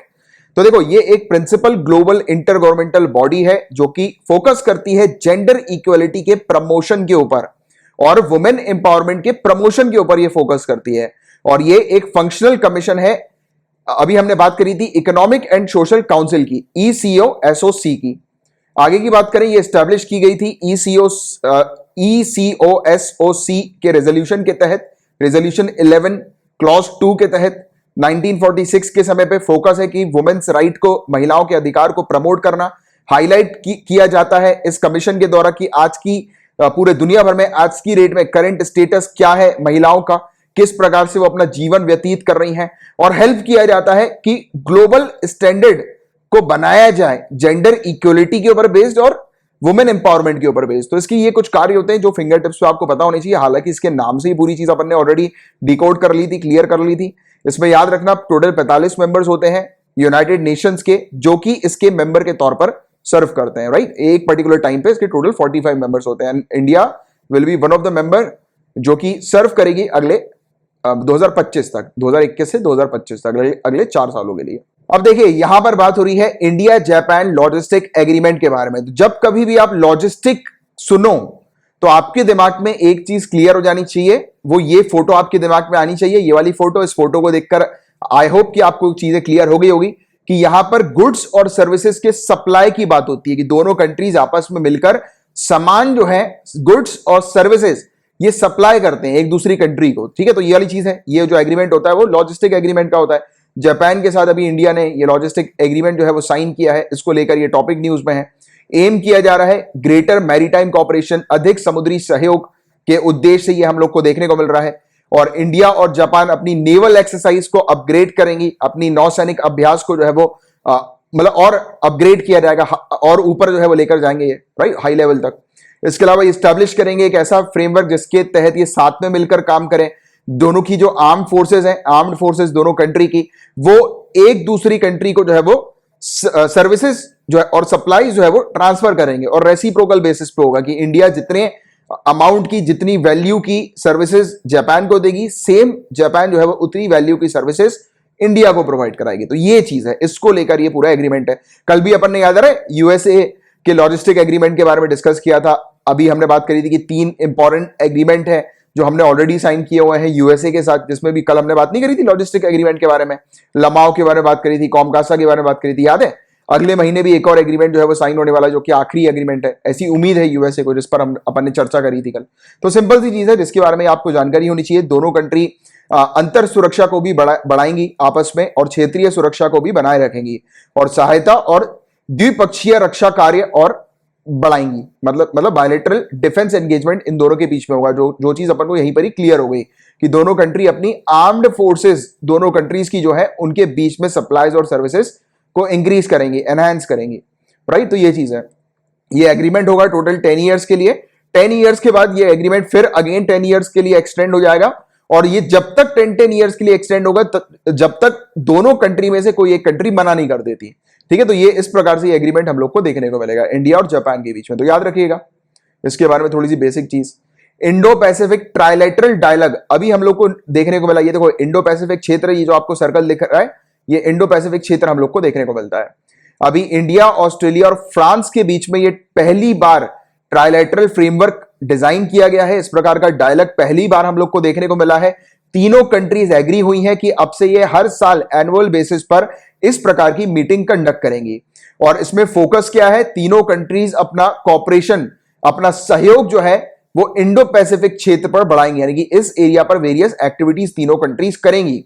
और इंडिया ने मतलब ये दोनों कंट्री के साथ, ऑस्ट्रेलिया और फ्रांस के साथ लॉजिस्टिक एग्रीमेंट ऑलरेडी किया हुआ है, जिससे कि ये मतलब तीनों कंट्रीज के आपस में सप्लाईज जो होंगे गुड्स एंड सर्विसेज के, वो काफी आसान हो जाएंगे। लॉजिस्टिक क्या होता है वो भी अपन ने पिछले टॉपिक में डिस्कस किया ही है, तो आपको इस चीज के बारे में क्लियर हो ही गया। तो ट्राइलेटरल कॉपरेशन जो है, ये यहां पर चाइना का जो एग्रेशन इस एरिया पर देखने को मिलता है, स्पेशली इस क्षेत्र पर, साउथ चाइना सी पर, इसको ये काउंटर करेगा। और आपको याद आ रहा है कुछ दिनों पहले अपन ने क्वाड के बारे में बात करी थी, क्वाड कंट्रीज के बारे में, जिसमें यूएसए, जापान, ऑस्ट्रेलिया, इंडिया आती है। पिछले कुछ दिनों पहले, मेरे ख्याल से 1-2 हफ्ता ही हुआ है जब हमने क्वाड के बारे में डिस्कस किया था डिटेल में। तो यहां पर क्वाड के साथ साथ अब क्वाड में ऑस्ट्रेलिया भी आती है, तो आप कहीं ना कहीं ये कह सकते हो कि अब फ्रांस भी जो है वो इस क्षेत्र में पार्टिसिपेट करेगी, यानी कि उसका कॉपरेशन फ्रांस का भी इस क्षेत्र में होगा, राइट। जिसके चलते यहां पर मैरीटाइम सिक्योरिटी कॉपरेशन जो है वो उसको बढ़ावा दिया जाएगा, समुद्री सुरक्षा सहयोग को बढ़ावा दिया जाएगा। कॉपरेशन मरीन ग्लोबल कॉमन्स के ऊपर होगा, यानी कि जो ग्लोबल कॉमन्स, यानी कि ये जो पूरे दुनिया भर में इस क्षेत्र पर जिन जिन कंट्रीज का इंटरेस्ट होता है, कॉमन इंटरेस्ट, तो उस पर ये मिलकर काम करेंगे। इसमें क्या कॉमन इंटरेस्ट है, जैसे कि blue economy, right, marine biodiversity, environmental challenge जैसे कि मरीन पॉल्यूशन, तो इन सब एरियाज पर ये मिलकर जो है वो काम करने वाले हैं, ये तीनों कंट्रीज, ठीक है। ये इंडिया, ऑस्ट्रेलिया और फ्रांस, और ऑलरेडी जापान, यूएसए, ऑस्ट्रेलिया और इंडिया क्वाड कंट्रीज के तौर पर यहां पर ऑलरेडी काफी ज्यादा एक्टिव है। और इनकी मीटिंग के दौरान अभी बीच में हम लोग को जो देखने को मिली थी, तो उसमें भी यही कहा था कि चाइना को यहां से काउंटर करना है, क्योंकि मेन उद्देश्य यही है कि चाइना को यहां से काउंटर करना है। द रीजन बीइंग इज क्योंकि इस क्षेत्र पर चाइना काफी ज्यादा डिस्टर्बेंस क्रिएट करके रखता है, राइट। तो ये वाली चीज है जिसके बारे में एक आपको आइडिया होना चाहिए। और इंडो पैसिफिक क्षेत्र के सिग्निफिकेंस की बारे में बात करें, ये जो क्षेत्र आपको दिखाई दे रहा है, ये क्यों इतना इंपॉर्टेंट क्षेत्र है, तो देखो ये क्षेत्र जो है वो काफी रिच है नेचुरल रिसोर्सेज में, जैसे कि फिशरीज हो गया, ऑयल हो गई, गैस हो गया, और मिनरल रिसोर्सेज भी यहां पर काफी ज्यादा है इस क्षेत्र पर। तो इसलिए काफी सारी कंट्री इस क्षेत्र पर इंटरेस्ट लेती हैं। और दूसरी बात अगर बात करें ट्रेड की, तो China, Japan, Korea, west coast, जो यूनाइटेड स्टेट्स का हम लोग को देखने को मिलता है, इन जो मेजर कंट्रीज है ये पूरी कंट्री जो है वो इसी क्षेत्र पर ट्रेड करती है। उनका जितना भी ट्रेड होता है वो इसी क्षेत्र से होकर गुजरता है और आता है, यानी कि एक्सपोर्ट इंपोर्ट जो होते हैं मैक्सिमम इसी क्षेत्र से हम लोग को देखने को मिलते हैं। और इंडिया की अगर हम लोग बात करें, तो इंडिया जो है उसके भी हम लोग को trade 50% around trade South China Sea से होकर गुजरता है। तो इसलिए फोकस कर रही है इंडिया भी और ये सब कंट्रीज कि इस क्षेत्र पर थोड़ी सी शांति बनी रहे, जो बीच बीच में जो चाइना डिस्टर्बेंस क्रिएट करती है उसको थोड़ा सा रोका जाए, ठीक है। और India already naval exercise conduct करती है यूनाइटेड स्टेट्स के साथ, आसियान कंट्रीज के साथ, जापान के साथ, कोरिया के साथ, वियतनाम के साथ, राइट। इसके अलावा international community including India also, वो इस क्षेत्र पर नेविगेशन का फ्रीडम चाह रहे हैं और ओवरफ्लाइट्स का फ्रीडम चाह रहे हैं, यानी कि इस क्षेत्र पर किसी प्रकार के ट्रांसपोर्टेशन में कोई भी बाधा ना आए, राइट, किसी भी तरीके की, ठीक है। तो ये चीज है जिसके बारे में आप लोग को एक जानकारी होनी चाहिए। और देखो इंडो पैसिफिक क्षेत्र काफी बार लगातार न्यूज में आ रहा है। मैं चाहूंगा एक टास्क मैं आप लोग को दे रहा हूं, ये टास्क जरूर कर लेना। इस क्षेत्र पर जितनी भी कंट्रीज है, स्पेशली आइलैंड कंट्रीज, और जितने भी स्ट्रेट्स वगैरह हैं, राइट, यानी कि ट्रांसपोर्टेशन के पैसे जितने भी हैं, वो पूरे आप एक बार अच्छे से देखो, क्योंकि लगातार 3-4 बार जो है वो इस क्षेत्र से रिलेटेड जो है वो न्यूज में भी आ रहा है। और ये क्षेत्र एक्चुअल में इंडिया पर्सपेक्टिव से काफी ज्यादा इंपॉर्टेंट है, और अक्सर map wise, geographic location wise इस क्षेत्र से रिलेटेड अक्सर क्वेश्चंस पूछे जाते हैं। जैसे कि इस क्षेत्र में कौन सी मतलब कंट्रीज है जहां पर वॉल्केनिक इरप्शन, वॉल्केनिक एक्टिविटी हम लोग को लगातार देखने को मिलती रहती है, तो वो कौन से माउंटेन में ये वॉल्केनो है, या कौन से माउंट हम लोग को यहां पर देखने को मिलता है, राइट। तो उसकी भी एक अच्छी जानकारी आप लोग को होनी चाहिए। अब नेक्स्ट टॉपिक की बात करें, United states Maldives framework on defence and security relationship, ये साइन हुआ है। तो ये देखो, ये मालदीव्स हम लोग को यहां पर नजर आ रही है, ये वाली कंट्री मालदीव्स आइलैंड कंट्री हम लोग को देखने को मिलती है। इंडिया में आप देखेंगे तो इंडिया के साउथ वेस्ट की तरफ ये मालदीव्स कंट्री आपको यहां पर दिखाई देगी, राइट। तो रिसेंटली फ्रेमवर्क डिफेंस और सिक्योरिटी रिलेशनशिप का यूएसए और मालदीव्स के बीच में साइन हुआ है, और यहां पर यूएसए जो है वो इंटरेस्ट काफी ज्यादा ले रहा है, यानी कि यूएसए का अलायंस जो है वो यहां पर काफी ज्यादा नजर आ रहा है। जो इंडिया का जो इंटरेस्ट है इस क्षेत्र पर, इंडियन ओशियन रीजन पर और इंडो पैसिफिक रीजन पर, इस क्षेत्र पर यूएसए काफी ज्यादा इंटरेस्ट दिखा रहा है। अब इसके पीछे का कारण समझो आप। देखो, पहली बात तो यूएसए सुपर पावर कंट्री है। अभी अपन इंडो पैसिफिक केस पे वापस चले आते हैं। अब यूएसए आप जानते हैं सुपर पावर एक कंट्री है, बट चाइना जो है आज की रेट में, जैसे कि चाइना का बेल्ट एंड रोड इनिशिएटिव, इस इनिशिएटिव के तहत चाइना ने काफी ज्यादा इंफ्लुएंस जो है वो ऑलरेडी काफी सारी कंट्रीज के बीच में कर दिया है। काफी सारी कंट्री ने ज्वाइन किया हुआ है belt and road initiative China के, राइट। और इसके अलावा चाइना क्या कर रही है, काफी सारी कंट्रीज में फंडिंग वगैरह प्रोवाइड करा रही है, इन्फ्लुएंस कर रही है काफी सारी कंट्री को। और यूएसए और चाइना के बीच में इश्यूज तो ऑलरेडी देखने को मिलते ही हैं। तो कहीं ना कहीं से यूएसए चाइना को डम करने के लिए, उसको दबाने के लिए जो है वो इस क्षेत्र पर अपना बहुत ज्यादा इंटरेस्ट दिखा रहा है। तो ये स्ट्रेटेजिक जो प्लानिंग है यूएसए की, जो स्ट्रेटेजिक जो मतलब जो चीज है जिसके कारण ये इस जगह पर, इस क्षेत्र पर इंटरेस्ट दिखा रहा है, वो आपको पहले पता होनी चाहिए।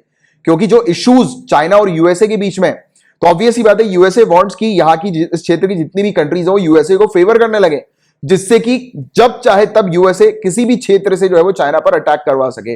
और अटैक सिर्फ वॉर वाला अटैक नहीं होता, हर प्रकार के अटैक होते हैं आज की रेट में, चाहे वो ट्रेड से रिलेटेड हो, चाहे वो परेशान करने से रिलेटेड हो, कि यहां पर सभी कंट्री जो है वो एक अपना अलायंस क्रिएट कर लें, और ये सभी कंट्री फिर चाइना को काउंटर करें, उसकी वेरियस जो इस क्षेत्र पर जो भी उसका इंटरेस्ट होता है उसको जो है वो अवॉइड किया जाए, इग्नोर किया जाए, राइट। सब मिलके यहां पे। तो ये वाली चीज है इस प्रकार की, जिसके बारे में आपको एक आइडिया होना चाहिए। तो यूएसए ने मालदीव्स के साथ भी इसी प्रकार का एक फ्रेमवर्क जो है वो मतलब किया है, अभी साइन किया है। और ये इंडियन ओशियन रीजन और इंडो पैसिफिक रीजन में जो इंडियन इंटरेस्ट जो हम लोग को नजर आता है, उसी के साथ यूएसए का भी इंटरेस्ट बढ़ता हुआ नजर आ रहा है। और यहां पर डीप एंगेजमेंट कॉपरेशन का, पीस और सिक्योरिटी इंडियन ओशियन पर बरकरार रहे, मेंटेन रहे, उसको लेकर। अब मैंने आपको क्या बताया था, पीस और सिक्योरिटी किसने खराब करके रखी है इस क्षेत्र पे, चाइना ने खराब करके रखी है। तो यूएसए वांट्स की यहां पर वो इन्वॉल्व हो, जिसके तहत वो चाइना को काउंटर कर सके और एक वापस दोबारा से अपनी सुपर पावर का दबदबा जो है वो इस क्षेत्र पर दिखा सके, और एशिया के अंदर अपना इंफ्लुएंस भी कर सके, और यूएसए चाइना को जो है वो काउंटर कर सके, राइट। तो ये कुछ चीजें हैं, कुछ पॉइंट्स है जो international relations point of view से आपको पता होनी चाहिए, जो काफी इंपॉर्टेंट है, राइट। और ये दोनों कंट्रीज एग्री हुई हैं कि फ्री और ओपन इंडो पैसिफिक होना चाहिए। वही सेम चीज जो अपन ने पीछे देखी कि नेविगेशन जो होनी चाहिए वो नेविगेशन फ्रीडम का होना चाहिए, वही चीज यहां पर भी बताई गई है इसी क्षेत्र पर। तो सेम वही चीज है जो हम लोग को देखने को मिल रही है, क्योंकि ये कॉमन चीजें हैं जो इस क्षेत्र पर जिसकी रिक्वायरमेंट है, और जो आज की डेट में काफी सारी कंट्री ये सेम चीज ही जो है वो चाह रही है। और सिक्योरिटी और प्रॉस्पेरिटी इस नेशन पर बनी रहे, यानी कि सभी नेशन की इस क्षेत्र पर, सभी नेशन जो है, अब सभी नेशन का इसलिए कहा गया है क्योंकि यूएसए वांट्स की सभी नेशन जो है वो कोलैबोरेट करें इस क्षेत्र पर, और कौन ना करे, चाइना ना करे, और चाइना वैसे करेगा भी नहीं, और चाइना को अलाउ भी नहीं किया जाएगा, पहली बात तो। और फ्रेमवर्क ने आउटलाइन करी है bilateral activities, senior dialogue levels होंगे यहां पर, एंगेजमेंट्स वगैरह होंगे, मैरीटाइम डोमेन अवेयरनेस से रिलेटेड, नेचुरल डिजास्टर से रिलेटेड, ह्यूमैनिटेरियन रिलीफ ऑपरेशन से रिलेटेड, कि इस क्षेत्र पर, इंडियन ओशियन रीजन पर, इस क्षेत्र पर किसी भी प्रकार का इशू आता है डिजास्टर से रिलेटेड, या किसी प्रकार की कोई भी आपदा आती है, इमरजेंसी आती है, तो उस बीच यूएसए यहां पर आकर सपोर्ट करेगी। तो उसको लेकर ये पूरी चीज हम लोग को यहां पर देखने को मिली। Got it. अब ये एक इंपॉर्टेंट कमिटी है, याद रखिएगा नाम कमिटी का, के.एन. दीक्षित कमिटी। ये जो हमारी मतलब इंडियन कल्चर का जो ओरिजिन हुआ है, इवोल्यूशन जो हुआ है, उत्पत्ति और विकास जो इंडियन कल्चर का हुआ है, भारतीय संस्कृति का हुआ है, उस पर स्टडी करने के लिए, उस पर अध्ययन करने के लिए ये एक्सपर्ट कमिटी जो है वो सेटअप की गई है। और ये कमिटी किसने सेटअप करी है, मिनिस्ट्री ऑफ कल्चर ने। तो ये वाली चीज बस आप लोग को याद रखनी है, डी.एन. दीक्षित कमिटी किससे एसोसिएटेड है, इंडियन कल्चर, बहुत बड़ी बात है ये, इंडियन कल्चर की उत्पत्ति को स्टडी करने के लिए कि कैसे ओरिजिन हुआ है इंडियन कल्चर का। तो बहुत इंपॉर्टेंट है, इससे रिलेटेड क्वेश्चंस 99% आने की संभावना है, बहुत ज्यादा संभावना है। तो याद रखिएगा इस कमिटी का नाम, और इस कमिटी को हेड किया जा रहा है के.एन. दीक्षित जी के द्वारा। ये जो आपको दिखाई दे रहे हैं ये चेयरमैन है Indian archaeological society new Delhi के, और फॉर्मर ज्वाइंट डायरेक्टर जनरल हम लोग को आर्कियोलॉजिकल सर्वे ऑफ इंडिया के भी देखने को मिल चुके हैं, राइट। तो ये था टॉपिक। इंडिया ने ज्वाइन किया है डिजीबाउटी कोड ऑफ कंडक्ट, जिसको जेद्दा अमेंडमेंट के नाम से भी जाना जा रहा है, जेद्दा अमेंडमेंट। तो इसको हम लोग देखेंगे डिजीबाउटी कोड ऑफ कंडक्ट को। तो देखो ये कंट्री की लोकेशन आपको ये दिखाई दे रही है, यहां पर ये कंट्री, राइट, इस क्षेत्र पर गल्फ ऑफ एडन आपको दिखाई दे रहा है, ये रेड सी आपको जो दिखाई दे रही है, यमन, ओमान, इसके ऊपर आप देखोगे ये ईरान है, इसके बगल में पाकिस्तान है, नेक्स्ट टू पाकिस्तान इंडिया हमारी कंट्री देखने को मिलती है। तो इंडिया ने ज्वाइन कर लिया है। बट इंडिया ने एज अ मेंबर के तौर पर ज्वाइन नहीं किया, याद रखना इंडिया ने एज अ ऑब्जर्वर के तौर पर ज्वाइन किया है। तो देख लेते हैं जेद्दा अमेंडमेंट किससे एसोसिएटेड है। तो याद रखिएगा मैरीटाइम मैटर्स का ये ग्रुप है, जो जितने भी समुद्री मामले हैं उनको सॉर्ट आउट करने का ये ग्रुप हम लोग को देखने को मिलता है। इस ग्रुप के अंदर 18 कंट्रीज हैं और ये 18 कंट्रीज वो कंट्री हैं जो कि रेड सी के साथ अपनी बाउंड्री शेयर करती हैं, गल्फ ऑफ एडन के साथ, ईस्ट कोस्ट ऑफ अफ्रीका की कंट्रीज हैं और कुछ आइलैंड कंट्रीज जो कि हम लोग को इंडियन ओशन क्षेत्र पर देखने को मिलती हैं। ये टोटल 18 कंट्रीज हैं जिनका ये ग्रुप है, जो कि समुद्री मामले पर, समुद्री मैटर से रिलेटेड जो भी इश्यूज वगैरह होते हैं समुद्र के, तो उसको रिजॉल्व करने के ऊपर बेस्ड ये हम लोग को देखने को मिलता है। इनका जो मेन काम होता है वो ये होता है कि जितने भी पायरेट्स हैं समुद्र के अंदर हम लोग को देखने को मिलता है, जो भी पायरेसी हो रही है या आर्म्ड रॉबरी हो रही है, यानी कि जो जहाजों में जो चोरी की शिकायतें और जो डकैती की शिकायतें जो होती है यानी कि समुद्री क्षेत्र पर, तो इस रीजन पर Gulf of Aden, West Indian Ocean region और रेड सी, इस क्षेत्र पर, ये देखो आप ये वाले क्षेत्र पर, इस क्षेत्र पर अगर किसी प्रकार की लूटपाट होती है, पायरेसी, पायरेट्स वगैरह हम लोग को इस क्षेत्र पर देखने को मिलते हैं, तो उनके अगेंस्ट जो है ये काम करने के लिए ये बनी हुई है कि इस क्षेत्र पर इस प्रकार के इश्यूज ना हो, राइट, समुद्री क्षेत्र पर। तो इस पर ये फोकस करती है और जापान, नॉर्वे, यूके, यूएसए इसकी ऑब्जर्वर है, राइट, और इंडिया भी अब इसकी ऑब्जर्वर के तौर पर हम लोग को देखने को मिल रही है और इसको एस्टैब्लिश किया गया था 2009 में। तो इसके बारे में बस एक बेसिक आपको आइडिया होना चाहिए, राइट। नेक्स्ट टॉपिक की बात करें तो सबसे पहली चीज तो गडचिरोली। गडचिरोली कहां पर है? गडचिरोली तो देखो महाराष्ट्र में ये हम लोग को डिस्ट्रिक्ट देखने को मिलती है गडचिरोली। यहां पर बेसिकली अभी बताया जा रहा है कि कुछ इंपॉर्टेंट ब्रिज और रोड में इंप्रूवमेंट किए गए हैं, उसको लेकर कुछ प्रोजेक्ट सामने आ रहे हैं यहां पर, और 4 और भी जो ब्रिज प्रोजेक्ट्स हैं, जो नदी है वैनगंगा नदी, बंदिया नदी, पेरी कोटा और पेरी मिली, तो इन नदी जो है इनके ऊपर ब्रिजेस वगैरह बनाए जा रहे हैं, रोड कंस्ट्रक्शन किया जा रहा है, उसको लेकर ये टॉपिक न्यूज में था। Ministry of road transport and highways इसके पीछे है, इस पूरे प्रोजेक्ट के पीछे। और वैनगंगा ब्रिज प्रोजेक्ट की बात करें तो वैनगंगा नदी के बारे में आपको पता होना चाहिए, ठीक है, वैनगंगा नदी की लोकेशन आपको एटलीस्ट पता होनी चाहिए। इससे रिलेटेड क्वेश्चन आएंगे क्योंकि ज्योग्राफी में लोकेशन वाइज चीजें पूछी जाती है, तो ये वाली चीज आप थोड़ी सी याद रखिएगा। तो वैनगंगा नदी जो डिवाइड करती है गडचिरोली को और चंद्रपुर डिस्ट्रिक्ट को, तो वहां पर जो है एक ब्रिज जो है वो तैयार किया जा रहा है। और देखिए इसके कंस्ट्रक्शन के बाद यहां पर रहने वाले, इस क्षेत्र पर रहने वाले जो लोग हैं उनकी जो कठिनाइयां हैं वो थोड़ी सी रिजॉल्व हो जाएंगी, खत्म हो जाएंगी, क्योंकि उनको कनेक्टिविटी मिल जाएगी रोडवेज की, राइट। और यहां पर नेशनल हाईवे 353B हम लोग को देखने को मिल रहा है, उससे होती हुई ये मतलब उसी के पास हम लोग को वैनगंगा नदी देखने को मिलती है जहां पर ये ब्रिज जो है वो कंस्ट्रक्ट किया जा रहा है, ठीक है। तो ये बेसिक चीज, बेसिक फैक्ट इससे रिलेटेड बस आपको पता होनी चाहिए। और पेपर 2 से रिलेटेड सिर्फ इतने ही टॉपिक्स थे। Now we will move on to paper 3। इस न्यूज की बात करें गाइस तो देखिए आप सभी लोग जानते हैं कि वेस्ट का इशू जो है वो काफी तेजी से बढ़ता जा रहा है और हमारी कंट्री के अंदर वेस्ट मैनेजमेंट को लेकर कोई भी व्यवस्था नहीं है।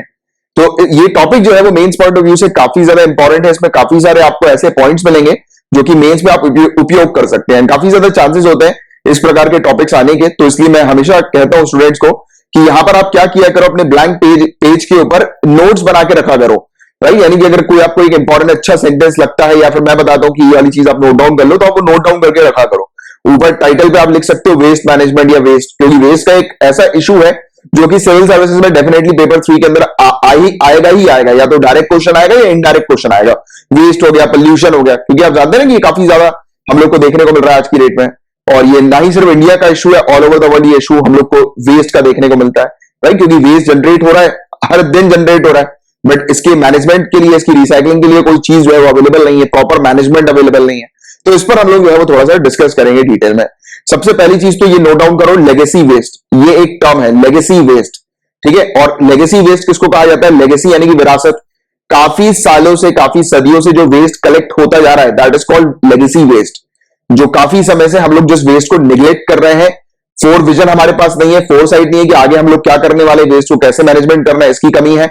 साथ ही साथ प्रॉपर अर्बन प्लानिंग का एब्सेंस हम लोग को देखने को मिलता है, अर्बन प्लानिंग भी प्रॉपर नहीं है वेस्ट मैनेजमेंट के लिए।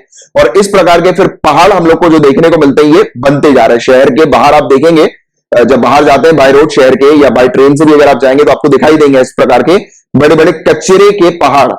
और लिटरली मैंने दिल्ली में देखकर तो मैं काफी ज्यादा हैरान हो गया था, जब मैं दिल्ली टू मनाली की ट्रिप में जा रहा था वाया रोड, तब जैसे ही दिल्ली से बाहर निकला था तो मैंने देखा था कि इतना बड़ा सा कुछ दूर से पहाड़ दिख रहा था। मैंने कहा ये कौन सा पहाड़ है? जब पास में गए तो वो कचरे का ढेर नजर आया, तो मैंने कहा काफी शॉकिंग चीज लगी। और ये तो दिल्ली में तो बहुत ही बड़ा है, क्योंकि अभी तक जो मैंने जितना बड़ा जो पहाड़ देखा वो दिल्ली के बाहर ही देखा, उसके अलावा और कहीं एट प्रेजेंट तक तो नहीं देखा, बट हाँ जब भी शहरों से बाहर निकलते हैं तो इस प्रकार के पहाड़ जरूर दिखाई देते हैं। तो ये एक इक्का या दुक्का शहरों की प्रॉब्लम नहीं है, सभी शहरों की ये प्रॉब्लम है, सभी अर्बन सिटीज की ये प्रॉब्लम है कि अर्बन सिटीज के बाहर जो है वो ये कचरा जो है वो इकट्ठा होता जा रहा है, ये वेस्ट की डंपिंग जो है वो की जा रही है और अनसाइंटिफिक तरीके से, राइट। तो इसी पर हम लोग थोड़ी सी बात करेंगे। और ना ही सिर्फ इतना, जो नदियां हैं, नालियां हैं, जो वाटर बॉडीज हम लोग को देखने को मिलती है, तो वो भी चोक हो गई है। आपको बताओ मुंबई की स्थिति, आप जानते हैं मुंबई की स्थिति या बड़े बड़े जो शहर हम लोग को देखने को मिलते हैं, अक्सर जब तेज बारिश हो जाती है तो वो शहर जो है उनकी रोड वगैरह में पानी भरने लगता है। क्यों? क्योंकि नालियां वगैरह जो है वो चोक हो जाती है वेस्ट के कारण। तो ये भी एक बड़ा इशू है, प्रॉपर ड्रेनेज सिस्टम नहीं है, मैनेजमेंट नहीं है वेस्ट का, कि मतलब ये सब चोक वगैरह होगा अगर वेस्टेज ड्रेनेज में यानी कि नालियों वगैरह में, तो उसको कैसे क्लियर करना है, और समय समय पर जो है वो ऐसा मैनेजमेंट भी नहीं है कि समय समय पर उसको क्लियर किया जाए, राइट। ये तो जब बारिश वगैरह आती है तब फिर वो प्लानिंग वगैरह बनने लगती है, फिर कुछ समय के बाद, कुछ महीने के बाद फिर ठप पड़ जाती है पूरी चीजें। तो ऐसी प्लानिंग, ऐसी पॉलिसीज लाने की आवश्यकता है जो कि रेगुलर रहे, राइट। तो ये वाली चीज है जिसके बारे में हम लोग बात करेंगे। इंपॉर्टेंट चीज है लेगेसी वेस्ट, होपफुली आप लोगों ने नोट डाउन कर लिया होगा। और इंडिया ये वाली चैलेंज को जो है वो काफी ज्यादा फेस कर रही है, स्पेशली ट्रीटमेंट के चैलेंज को, क्योंकि हम लोग वेस्ट का ट्रीटमेंट नहीं कर पा रहे हैं, राइट। और इस लेगेसी वेस्ट से छुटकारा पाने के लिए इंडिया जो है वो काफी जूझ रही है, चैलेंजेस के साथ हम लोग को देखने को मिल रही है। और कितना ज्यादा स्टैगरिंग ये इशू है, यानी कि कितना चौंका देने वाला ये मुद्दा है। तो देखिए गाइस, इंडिया की अगर हम लोग बात करें, पूरे दुनिया भर में सबसे ज्यादा वेस्ट जनरेट करने वाली जो कंट्री है, उनमें से इंडिया भी हम लोग को देखने को मिल रही है। अबाउट 275 मिलियन टन हर साल हम लोग वेस्ट जनरेट करते हैं, 275 मिलियन टन। ये अगर चाहो तो नोट डाउन कर लेना, ये 275 मिलियन टन अगर याद रख पाओ तो एग्जाम में लिख लेना। तो इतना ज्यादा हम लोग वेस्ट करते हैं, या फिर आप लिख सकते हो कि बहुत ज्यादा all over the world India जो है वो वेस्ट जनरेट करती है हर साल। और करंट वेस्ट ट्रीटमेंट रेट्स की अगर हम लोग बात करें तो जितना हमारा वेस्ट जनरेट होता है उसका मात्र 20 से 25% वेस्ट ही हम लोग ट्रीट कर पाते हैं, बाकी जितना वेस्ट होता है 70 से 75% जो है ये चला जाता है, इसमें लैंडफिल बनने लगता है, ये इस प्रकार की चीजें हम लोग को देखने को मिलती है, यानी कि माउंटेन्स वगैरह देखने को मिलते हैं ये वेस्ट के, ठीक है। तो ये वाली चीज है, तो वो वेस्ट जो है वो अनट्रीटेड हम लोग को नजर आता है, ट्रीट नहीं होता, ठीक है। तो ये वाली चीज भी आप चाहे तो नोट डाउन कर सकते हैं। इसके अलावा इतना ही फिर ड्रेन्स में, वाटर बॉडीज पे हम लोग को नजर आता है, नाली में जो नदियां वगैरह है उसमें फिर इसको जो है वो डंप कर दिया जाता है वेस्ट वगैरह, जिससे नदियां भी पल्यूट होती हैं। और पूरे दुनिया भर की टॉप 10 पल्यूटेड रिवर्स की बात करें तो उनमें से एक गंगा नदी है। और ये जो पूरी नदियां हैं ये टोटल ओशियन प्लास्टिक पॉल्यूशन का 90% काउंट करती हैं। तो ये टॉप 10 नदियां कौन सी हैं, तो इस पर भी हम लोग थोड़ी नजर मारते हैं। तो आपको कुछ नहीं करना, ये लिंक आपके पास दी हुई है, मैंने इस लिंक पे क्लिक करना, ओपन लिंक करी, ये खुल गया। तो देखिए वर्ल्ड इकोनॉमिक फोरम की ये ऑफिशियल रिपोर्ट है जिसमें बताया गया कि सिर्फ 10 नदियों, पूरे दुनिया भर में 10 नदी ऐसी है जो कि 90% प्लास्टिक पॉल्यूशन ओशियन के अंदर काउंट करती है, यानी कि ओशियन के अंदर जो प्लास्टिक पॉल्यूशन है उसका 90% पॉल्यूशन इन 10 नदियों से आता है पूरे दुनिया भर की। तो ये वाली चीज भी आप याद रखिएगा, सोर्स में वर्ल्ड इकोनॉमिक फोरम आपको मेंशन करना है कि वर्ल्ड इकोनॉमिक फोरम के अकॉर्डिंग ये चीज जो है वो बताई गई है, ठीक है, इस प्रकार से। तो ये कौन सी 10 नदियां हैं, तो देखिए ये इंडिया की ये गंगा नदी भी यहां पर शामिल है। देखो ये नदियां हैं, एशिया के अंदर 8 टोटल हम लोग को ये नदियां देखने को मिलती है, जो है Yangtze, Indus, yellow river, Hai He, Ganges, Pearl, Amur, Mekong. अभी मेरा आपसे क्वेश्चन भी है, टास्क भी है। सबसे पहली चीज तो ये नदियां किस किस कंट्री के अंदर है वो लिस्ट बनाइए, नीचे कमेंट बॉक्स पर लिखिए। जैसे कि यांगजी तो ये किस कंट्री में है, उसके आगे उस कंट्री का नाम, जैसे गंगा इंडिया में, उसके आगे इंडिया का नाम। तो ऐसे ये 8 कंट्री जो एशिया के अंदर है इनका आप लिखिए। और लिखने के बाद आप क्या कीजिए, आपके दीवार के सामने जो वर्ल्ड मैप होगा उस मैप में जाकर इस नदियों को लोकेट करिए। हालांकि वो नदी आप लोकेट कर नहीं पाएंगे क्योंकि इतना डिटेल में वहां पर नहीं मेंशन होता, बट एटलीस्ट ये नदी किस कंट्री में है वो जाकर उस कंट्री को देख लीजिए, ठीक है। इसके अलावा अफ्रीका की बात करें, अफ्रीका के अंदर ये 2 है, नाइल नदी और नाइजर रिवर। तो ये ऐसी 10 नदियां हैं जो ओशियन के अंदर जो प्लास्टिक पॉल्यूशन हम लोग को देखने को मिलता है तो उसमें ये 90% कंट्रीब्यूट करते हैं। तो ये बहुत बड़ी बात है। तो ये पूरी नदियों के बारे में आपको पता होना चाहिए, मेंस में भी वाली चीज आप उपयोग कर सकते हैं, जैसे कि आपका आंसर काफी अच्छा नजर आएगा, दिखाई देगा, राइट। आगे की चर्चा करें, सेंट्रल, स्टेट, सिटी और म्युनिसिपल गवर्नमेंट्स ये काफी सालों से ये अभी तक सिचुएशन को हैंडल नहीं कर पाए कि कैसे इस वेस्ट को जो है वो रिड्यूस करना है या कैसे खत्म करना है। तो अभी तक इनके पास सोल्यूशन आया नहीं है। हमारे पास total 92 large waste to energy plants है, बट उनमें से कुछ चंद ही ऑपरेशनल हैं, यानी कि उसमें से कुछ चंद ही चलते हैं चालू कंडीशन में, बाकी सब नहीं है, राइट। और कहा जा रहा है कि हमारे पास उतनी कैपेसिटी भी नहीं है हमारे प्लांट्स की, जितना वेस्ट हम लोग डेली बेसिस पर जनरेट करते हैं उस वेस्ट को रिसाइकल करने के लिए, उसको ट्रीट करने के लिए हमारे पास उतनी कैपेसिटी भी नहीं है इन प्लांट्स के अंदर। तो कैपेसिटी भी बढ़ाना है, ये वाली भी एक चीज है सोल्यूशन के तौर पर। और जो सोल्यूशन यहां पर सामने रखे गए हैं कि इंडिया को अफोर्डेबल सस्ते रेट में डिसेंट्रलाइज तरीके से, यानी कि जो डिसेंट्रलाइज का मतलब क्या होता है, पावर जो है वो डिस्ट्रीब्यूट की जाए, यानी कि ग्राउंड लेवल तक आप जो है वो म्युनिसिपैलिटीज तक और इवन ग्राम पंचायत तक जो है वो पावर डिस्ट्रीब्यूट कर सकते हो, वेस्ट कलेक्शन की, वेस्ट मैनेजमेंट की, वेस्ट रिसाइकलिंग की या वेस्ट ट्रीटमेंट की, राइट। तो ये वाली चीज है। म्युनिसिपैलिटीज जो है उनको अफोर्डेबल टेक्नोलॉजी मिलनी चाहिए, और ऐसी टेक्नोलॉजी जो होनी चाहिए वो लोकल सिचुएशन के ऊपर बेस्ड हो। जैसे कि गाइस हमारे यहाँ पे हम लोग को जो देखने को मिलता है ये एम्फीबियन इक्विपमेंट, आप देखो ये एम्फीबियन इक्विपमेंट इसको कहते हैं। ये आपने देखा होगा कि आपके घर के आसपास कुछ लेक वगैरह होगी तो आपने देखा होगा कि इस प्रकार का की मशीन जो है वो लेक्स वगैरह को के अंदर से वेस्ट वगैरह उसको क्लियर करती है। जैसे कि मेरे घर के पास एक लेक है, तो वहां पर ऐसी मशीन है एम्फीबियन इक्विपमेंट जो कि वेस्ट को क्लियर करने का काम करती है। बट हम जो ये टेक्नोलॉजी जो है वो इंपोर्ट कराते हैं, काफी कॉस्टली पड़ती है। दूसरी बात, ये टेक्नोलॉजी जो है वो बड़ी वाटर बॉडीज के लिए ही ठीक है, बट छोटी वाटर बॉडीज जैसे कि छोटी लेक हो गई, राइट, नाली वगैरह हो गई, तो उसके लिए ये टेक्नोलॉजी जो है वो अवेलेबल नहीं है हमारे पास। तो ये भी एक बड़ा इशू है। तो हमें क्या करना चाहिए, हमारी कंट्री के अंदर ही ऐसी टेक्नोलॉजीज को मैन्युफैक्चर करना चाहिए कि ऐसी टेक्नोलॉजीज हमारी कंट्री के अंदर ही बने। और अगर हमारी कंट्री के अंदर ऐसी टेक्नोलॉजीज बनेंगी तो एक तो फायदा ये होगा कि जो ये टेक्नोलॉजी बनाएंगे तो उनको जॉब्स वगैरह मिलेगी, राइट, यानी कि जो भी इंडस्ट्री ऐसी टेक्नोलॉजी को मैन्युफैक्चर करेगी तो वो जॉब्स जनरेट कर लेगी। दूसरी बात, हमें इंपोर्ट नहीं कराना पड़ेगा तो उससे हमारे पैसे बचेंगे, है ना। और तीसरी बात, हमारा काम हो जाएगा जो हमें वाकई में जिस चीज की आवश्यकता है, लेकिन इंडिया को जिस टेक्नोलॉजी की आवश्यकता है, तो मैन्युफैक्चरिंग कंपनी इंडिया की नीड के अकॉर्डिंग ही वो टेक्नोलॉजी को मैन्युफैक्चर करेंगे, राइट। तो हमारी जो ओवरऑल जो प्रॉब्लम्स है वो सॉल्व हो जाएंगी अगर इंडिया के अंदर ऐसी टेक्नोलॉजीज को हम लोगों ने बनाना शुरू कर दिया तो। और इससे जो है वो, यानी कि जो हमारा आत्मनिर्भर भारत पैकेज जिसके बारे में अपने डिस्कस भी किया था, सेल्फ रिलायंट जो पैकेज हमारा इंडिया का देखने को मिलता है, तो उसके तहत हम लोग को इंडिया के अंदर ही चीजों को मैन्युफैक्चर करना है, तो उसको प्रमोट किया जा रहा था, इंडिजीनियस मैन्युफैक्चरिंग को। तो अगर ये चीज हम लोग करेंगे तो ये इंडिया के आत्मनिर्भर पैकेज जो है उसको भी सपोर्ट करेगा ये इनिशिएटिव, राइट, अगर इस प्रकार के इक्विपमेंट अगर हम लोग मैन्युफैक्चर करते हैं, प्रोड्यूस करते हैं तो। इसके अलावा यहां पर यह भी कहा गया कि ऐसी जो टेक्नोलॉजी है उनको परचेज करने की जो प्रक्रिया है पूरी, उसको भी इजी करना पड़ेगा, है ना।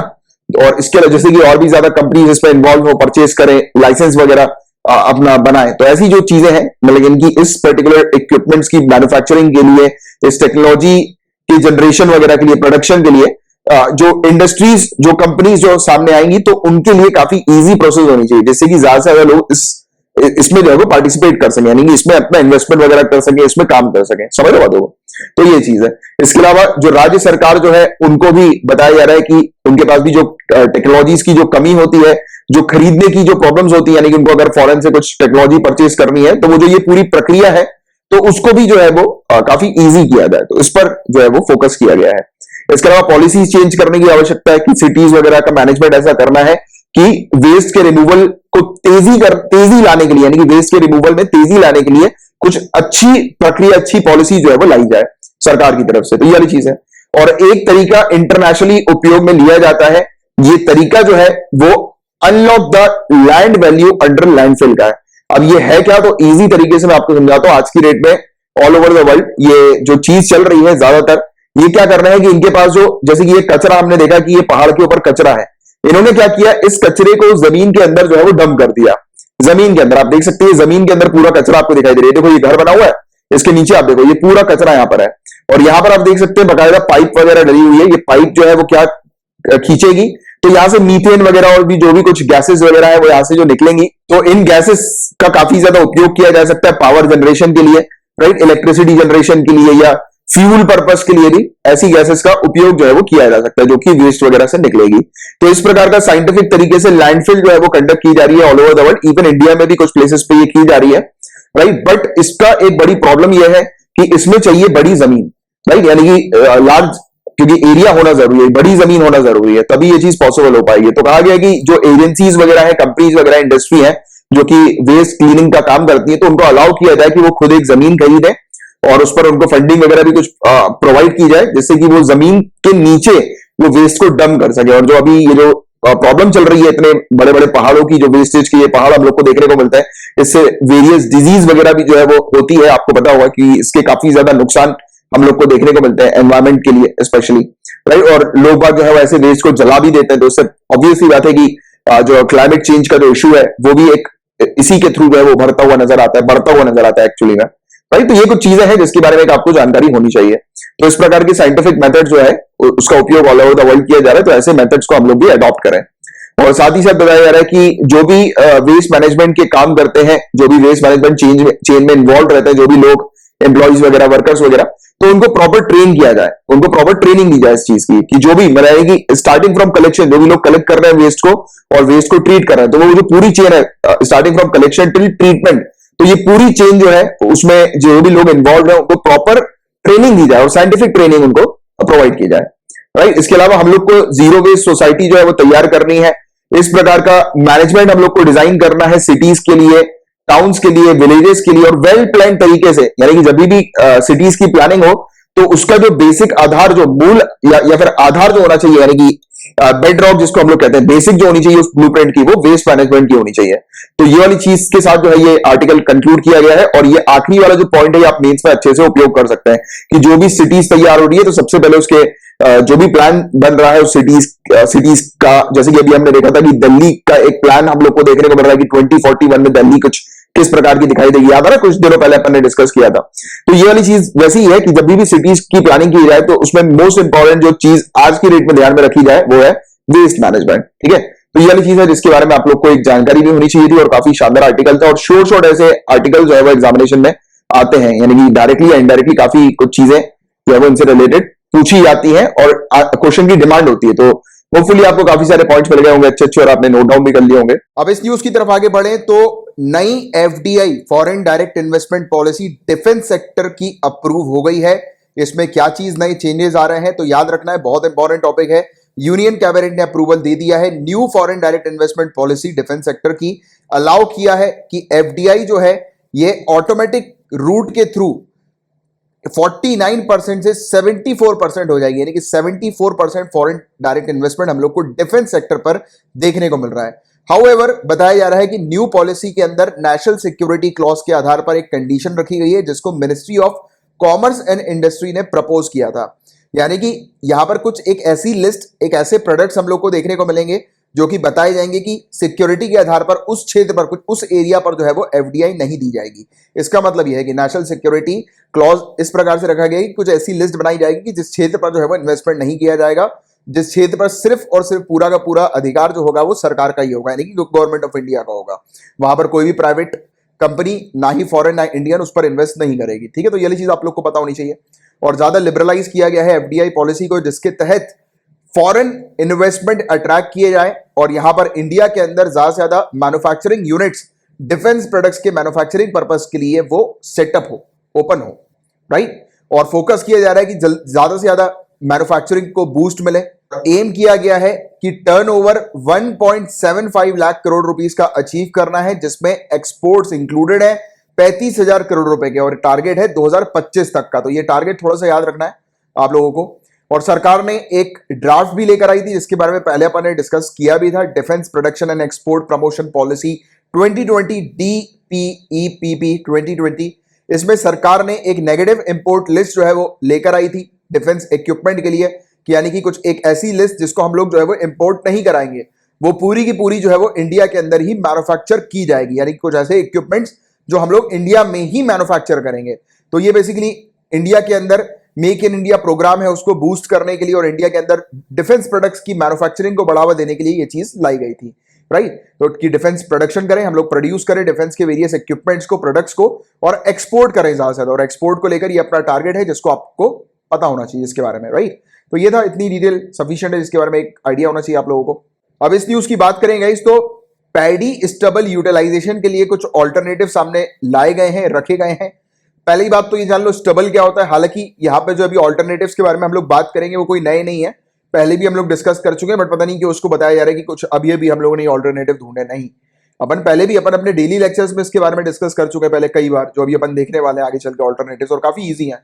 बट पहले जान लो कि स्टबल क्या होता है। स्टबल के बारे में आपको ऑलरेडी पता होगा कि जब क्रॉप में हार्वेस्टिंग हो जाती है ना, खेत की जब छटाई हो जाती है, तो उसके बाद आपको पता है कि खेत में इस प्रकार का भूसा बच जाता है। अब किसान क्या करते हैं, इस भूसे को क्लियर करने के लिए यहां पर आग लगा देते हैं इस भूसे के ऊपर। और आप जानते हैं कि जब आग लगती है तो ये आप पीछे देख सकते हैं पूरा धुआं धुआं जो आपको दिखाई दे रहा है, पॉल्यूशन जो आपको दिखाई दे रहा है, जो कि क्लाइमेट चेंज पर इंपैक्ट क्रिएट करता है, पॉल्यूशन लेवल इंक्रीज कर देता है। क्योंकि जब भी हरियाणा में, पंजाब में, इस क्षेत्र पर इस प्रकार की जब स्टबल बर्निंग होती है तो उसके बाद दिल्ली की हालत आप जानते ही हो कि कितनी बुरी हम लोग को नजर आती है, देखने को मिलती है, राइट। तो इससे क्या होता है, पोल्यूशन लेवल हाई हो जाता है। तो और दूसरी बात, किसान जो है उनको कोई जो है वो फायदा होता नहीं है स्टबल का, इस भूसे का, इसलिए वो जलाना ही प्रेफर करते हैं। बट अभी कुछ ऑल्टरनेटिव्स के तौर पर ऐसी चीज लाई गई है जिससे कि ये किसान जो है वो ऐसे स्टबल को, ऐसे भूसे को जो है वो बेचेंगे और उस भूसे से जो है वो वेरियस चीजें बनाई जाएगी, स्टबल से वेरियस चीजें बनाई जाएगी। तो पंजाब एनर्जी डेवलपमेंट एजेंसी पीईडीए ने गवर्नमेंट ऑफ पंजाब के साथ मिलकर एक ऑल्टरनेटिव्स क्रिएट किए हैं। हालांकि एक अभी क्रिएट किए नहीं है, पहले से ही थे, अपन कई बार ऐसे ऑल्टरनेटिव्स के बारे में डिस्कस कर चुके हैं। जैसे कि बायोमास पावर प्लांट में स्टबल का अपन उपयोग कर पाएंगे, जो पावर प्लांट के अंदर इलेक्ट्रिसिटी जनरेशन के लिए, पावर के जनरेशन के लिए बताया जा रहा है कि 8.80 लाख मैट्रिक टन इस स्टबल का, इस भूसे का उपयोग किया जाएगा हर साल इलेक्ट्रिसिटी जनरेट करने के लिए। इसके अलावा बायो सीएनजी के प्रोडक्शन के लिए भी उपयोग किया जाएगा 3 लाख मैट्रिक टन पैडी का, स्टबल का हर साल।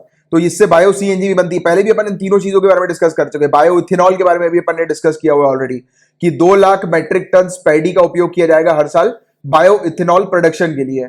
और इन सब प्रोजेक्ट्स के एडवांटेजेस क्या होंगे, तो पंजाब जो है 1.5 मिलियन टन या फिर कुल मिला के 7% टोटल इस भूसे का ये यूटिलाइज करेगी। और फार्मर्स को क्या बेनिफिट मिलेगा, फार्मर्स इन भूसे को जो है वो इंडस्ट्रीज को बेच देंगे बर्न करने की जगह, जलाने की जगह। और इससे पोल्यूशन लेवल रिड्यूस हो जाएगा, कम हो जाएगा, सॉइल की फर्टिलिटी जो है वो बची रहेगी।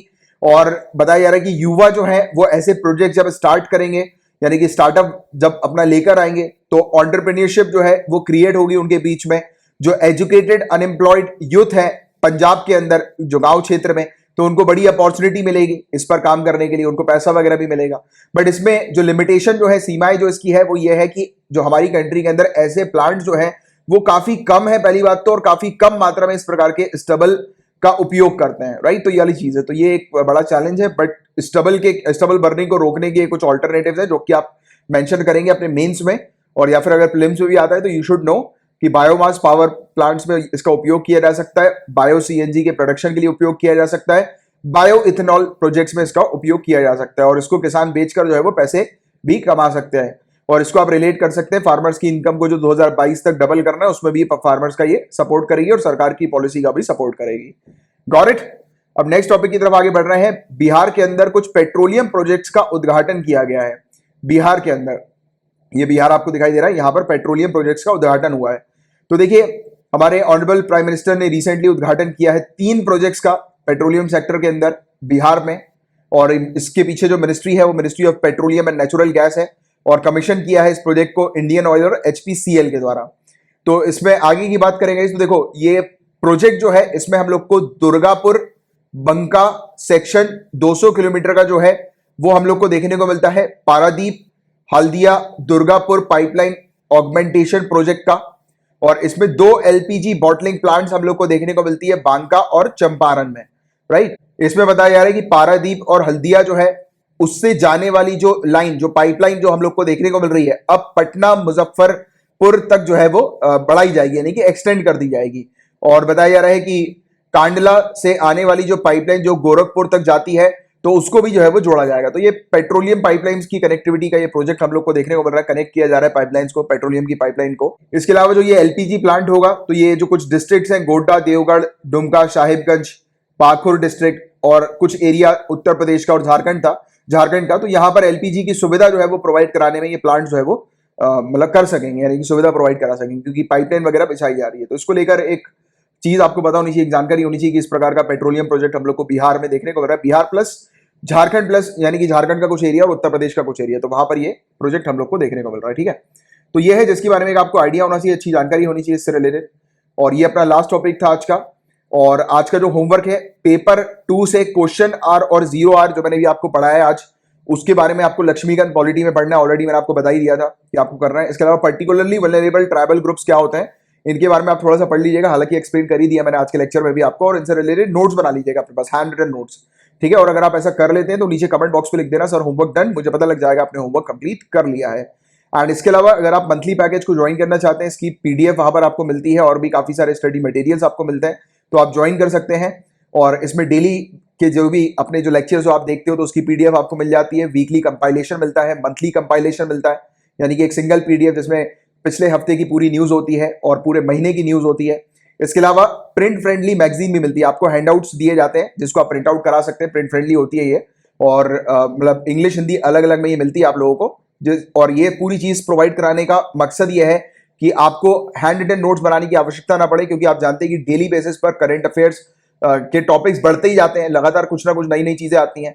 तो इसको अगर आप रेगुलर बेसिस पर नोट डाउन करते रहोगे तो आप अपना टाइम काफी ज्यादा वेस्ट करोगे। तो स्मार्ट स्टडी करो, और जिस प्रकार से आपको ये पीडीएफ यहाँ पर दी जाती है उसके अकॉर्डिंग ही आपको पढ़ना है। जैसे कि अगर आप रेगुलरली अगर आप देख रहे हो लेक्चर को, उसके बाद फिर जब आपको पीडीएफ मिलती है इसकी, तो आप पीडीएफ को रिवाइज करिए, ये आपका काम होगा।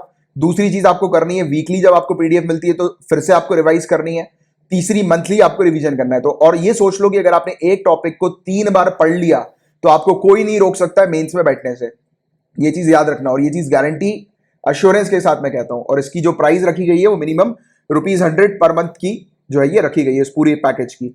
और पैकेज से रिलेटेड पूरी जानकारी नीचे आपको डिस्क्रिप्शन मिल जाएगी। प्लस जनवरी से लेकर जुलाई तक की 7 महीने की अगर आपको मैगजीन चाहिए तो करंट अफेयर्स की, तो उसकी कीमत भी मात्र ₹300 है। इस पर एक वीडियो भी बना हुआ है, नीचे डिस्क्रिप्शन पर पहले वीडियो देख लेना, फिर उसके बाद इसको ज्वाइन कर लेना अगर आप करना चाहो तो, ठीक है। एनीवेज, अब आगे की बात करें तो current affairs by Kamalaksh Jha channel का नाम है, इसको आप सब्सक्राइब कर लीजिएगा। सेम नाम से टेलीग्राम का भी एक चैनल है जिसको आप ज्वाइन कर सकते हैं। और यदि आप फेसबुक पर हैं तो मेरे नाम को सर्च करके मुझे ऐड कर लीजिएगा।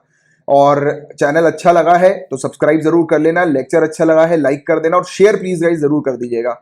अब हम लोग मिलेंगे कल, तब तक के लिए bye bye, take care, have a great day ahead, Tata.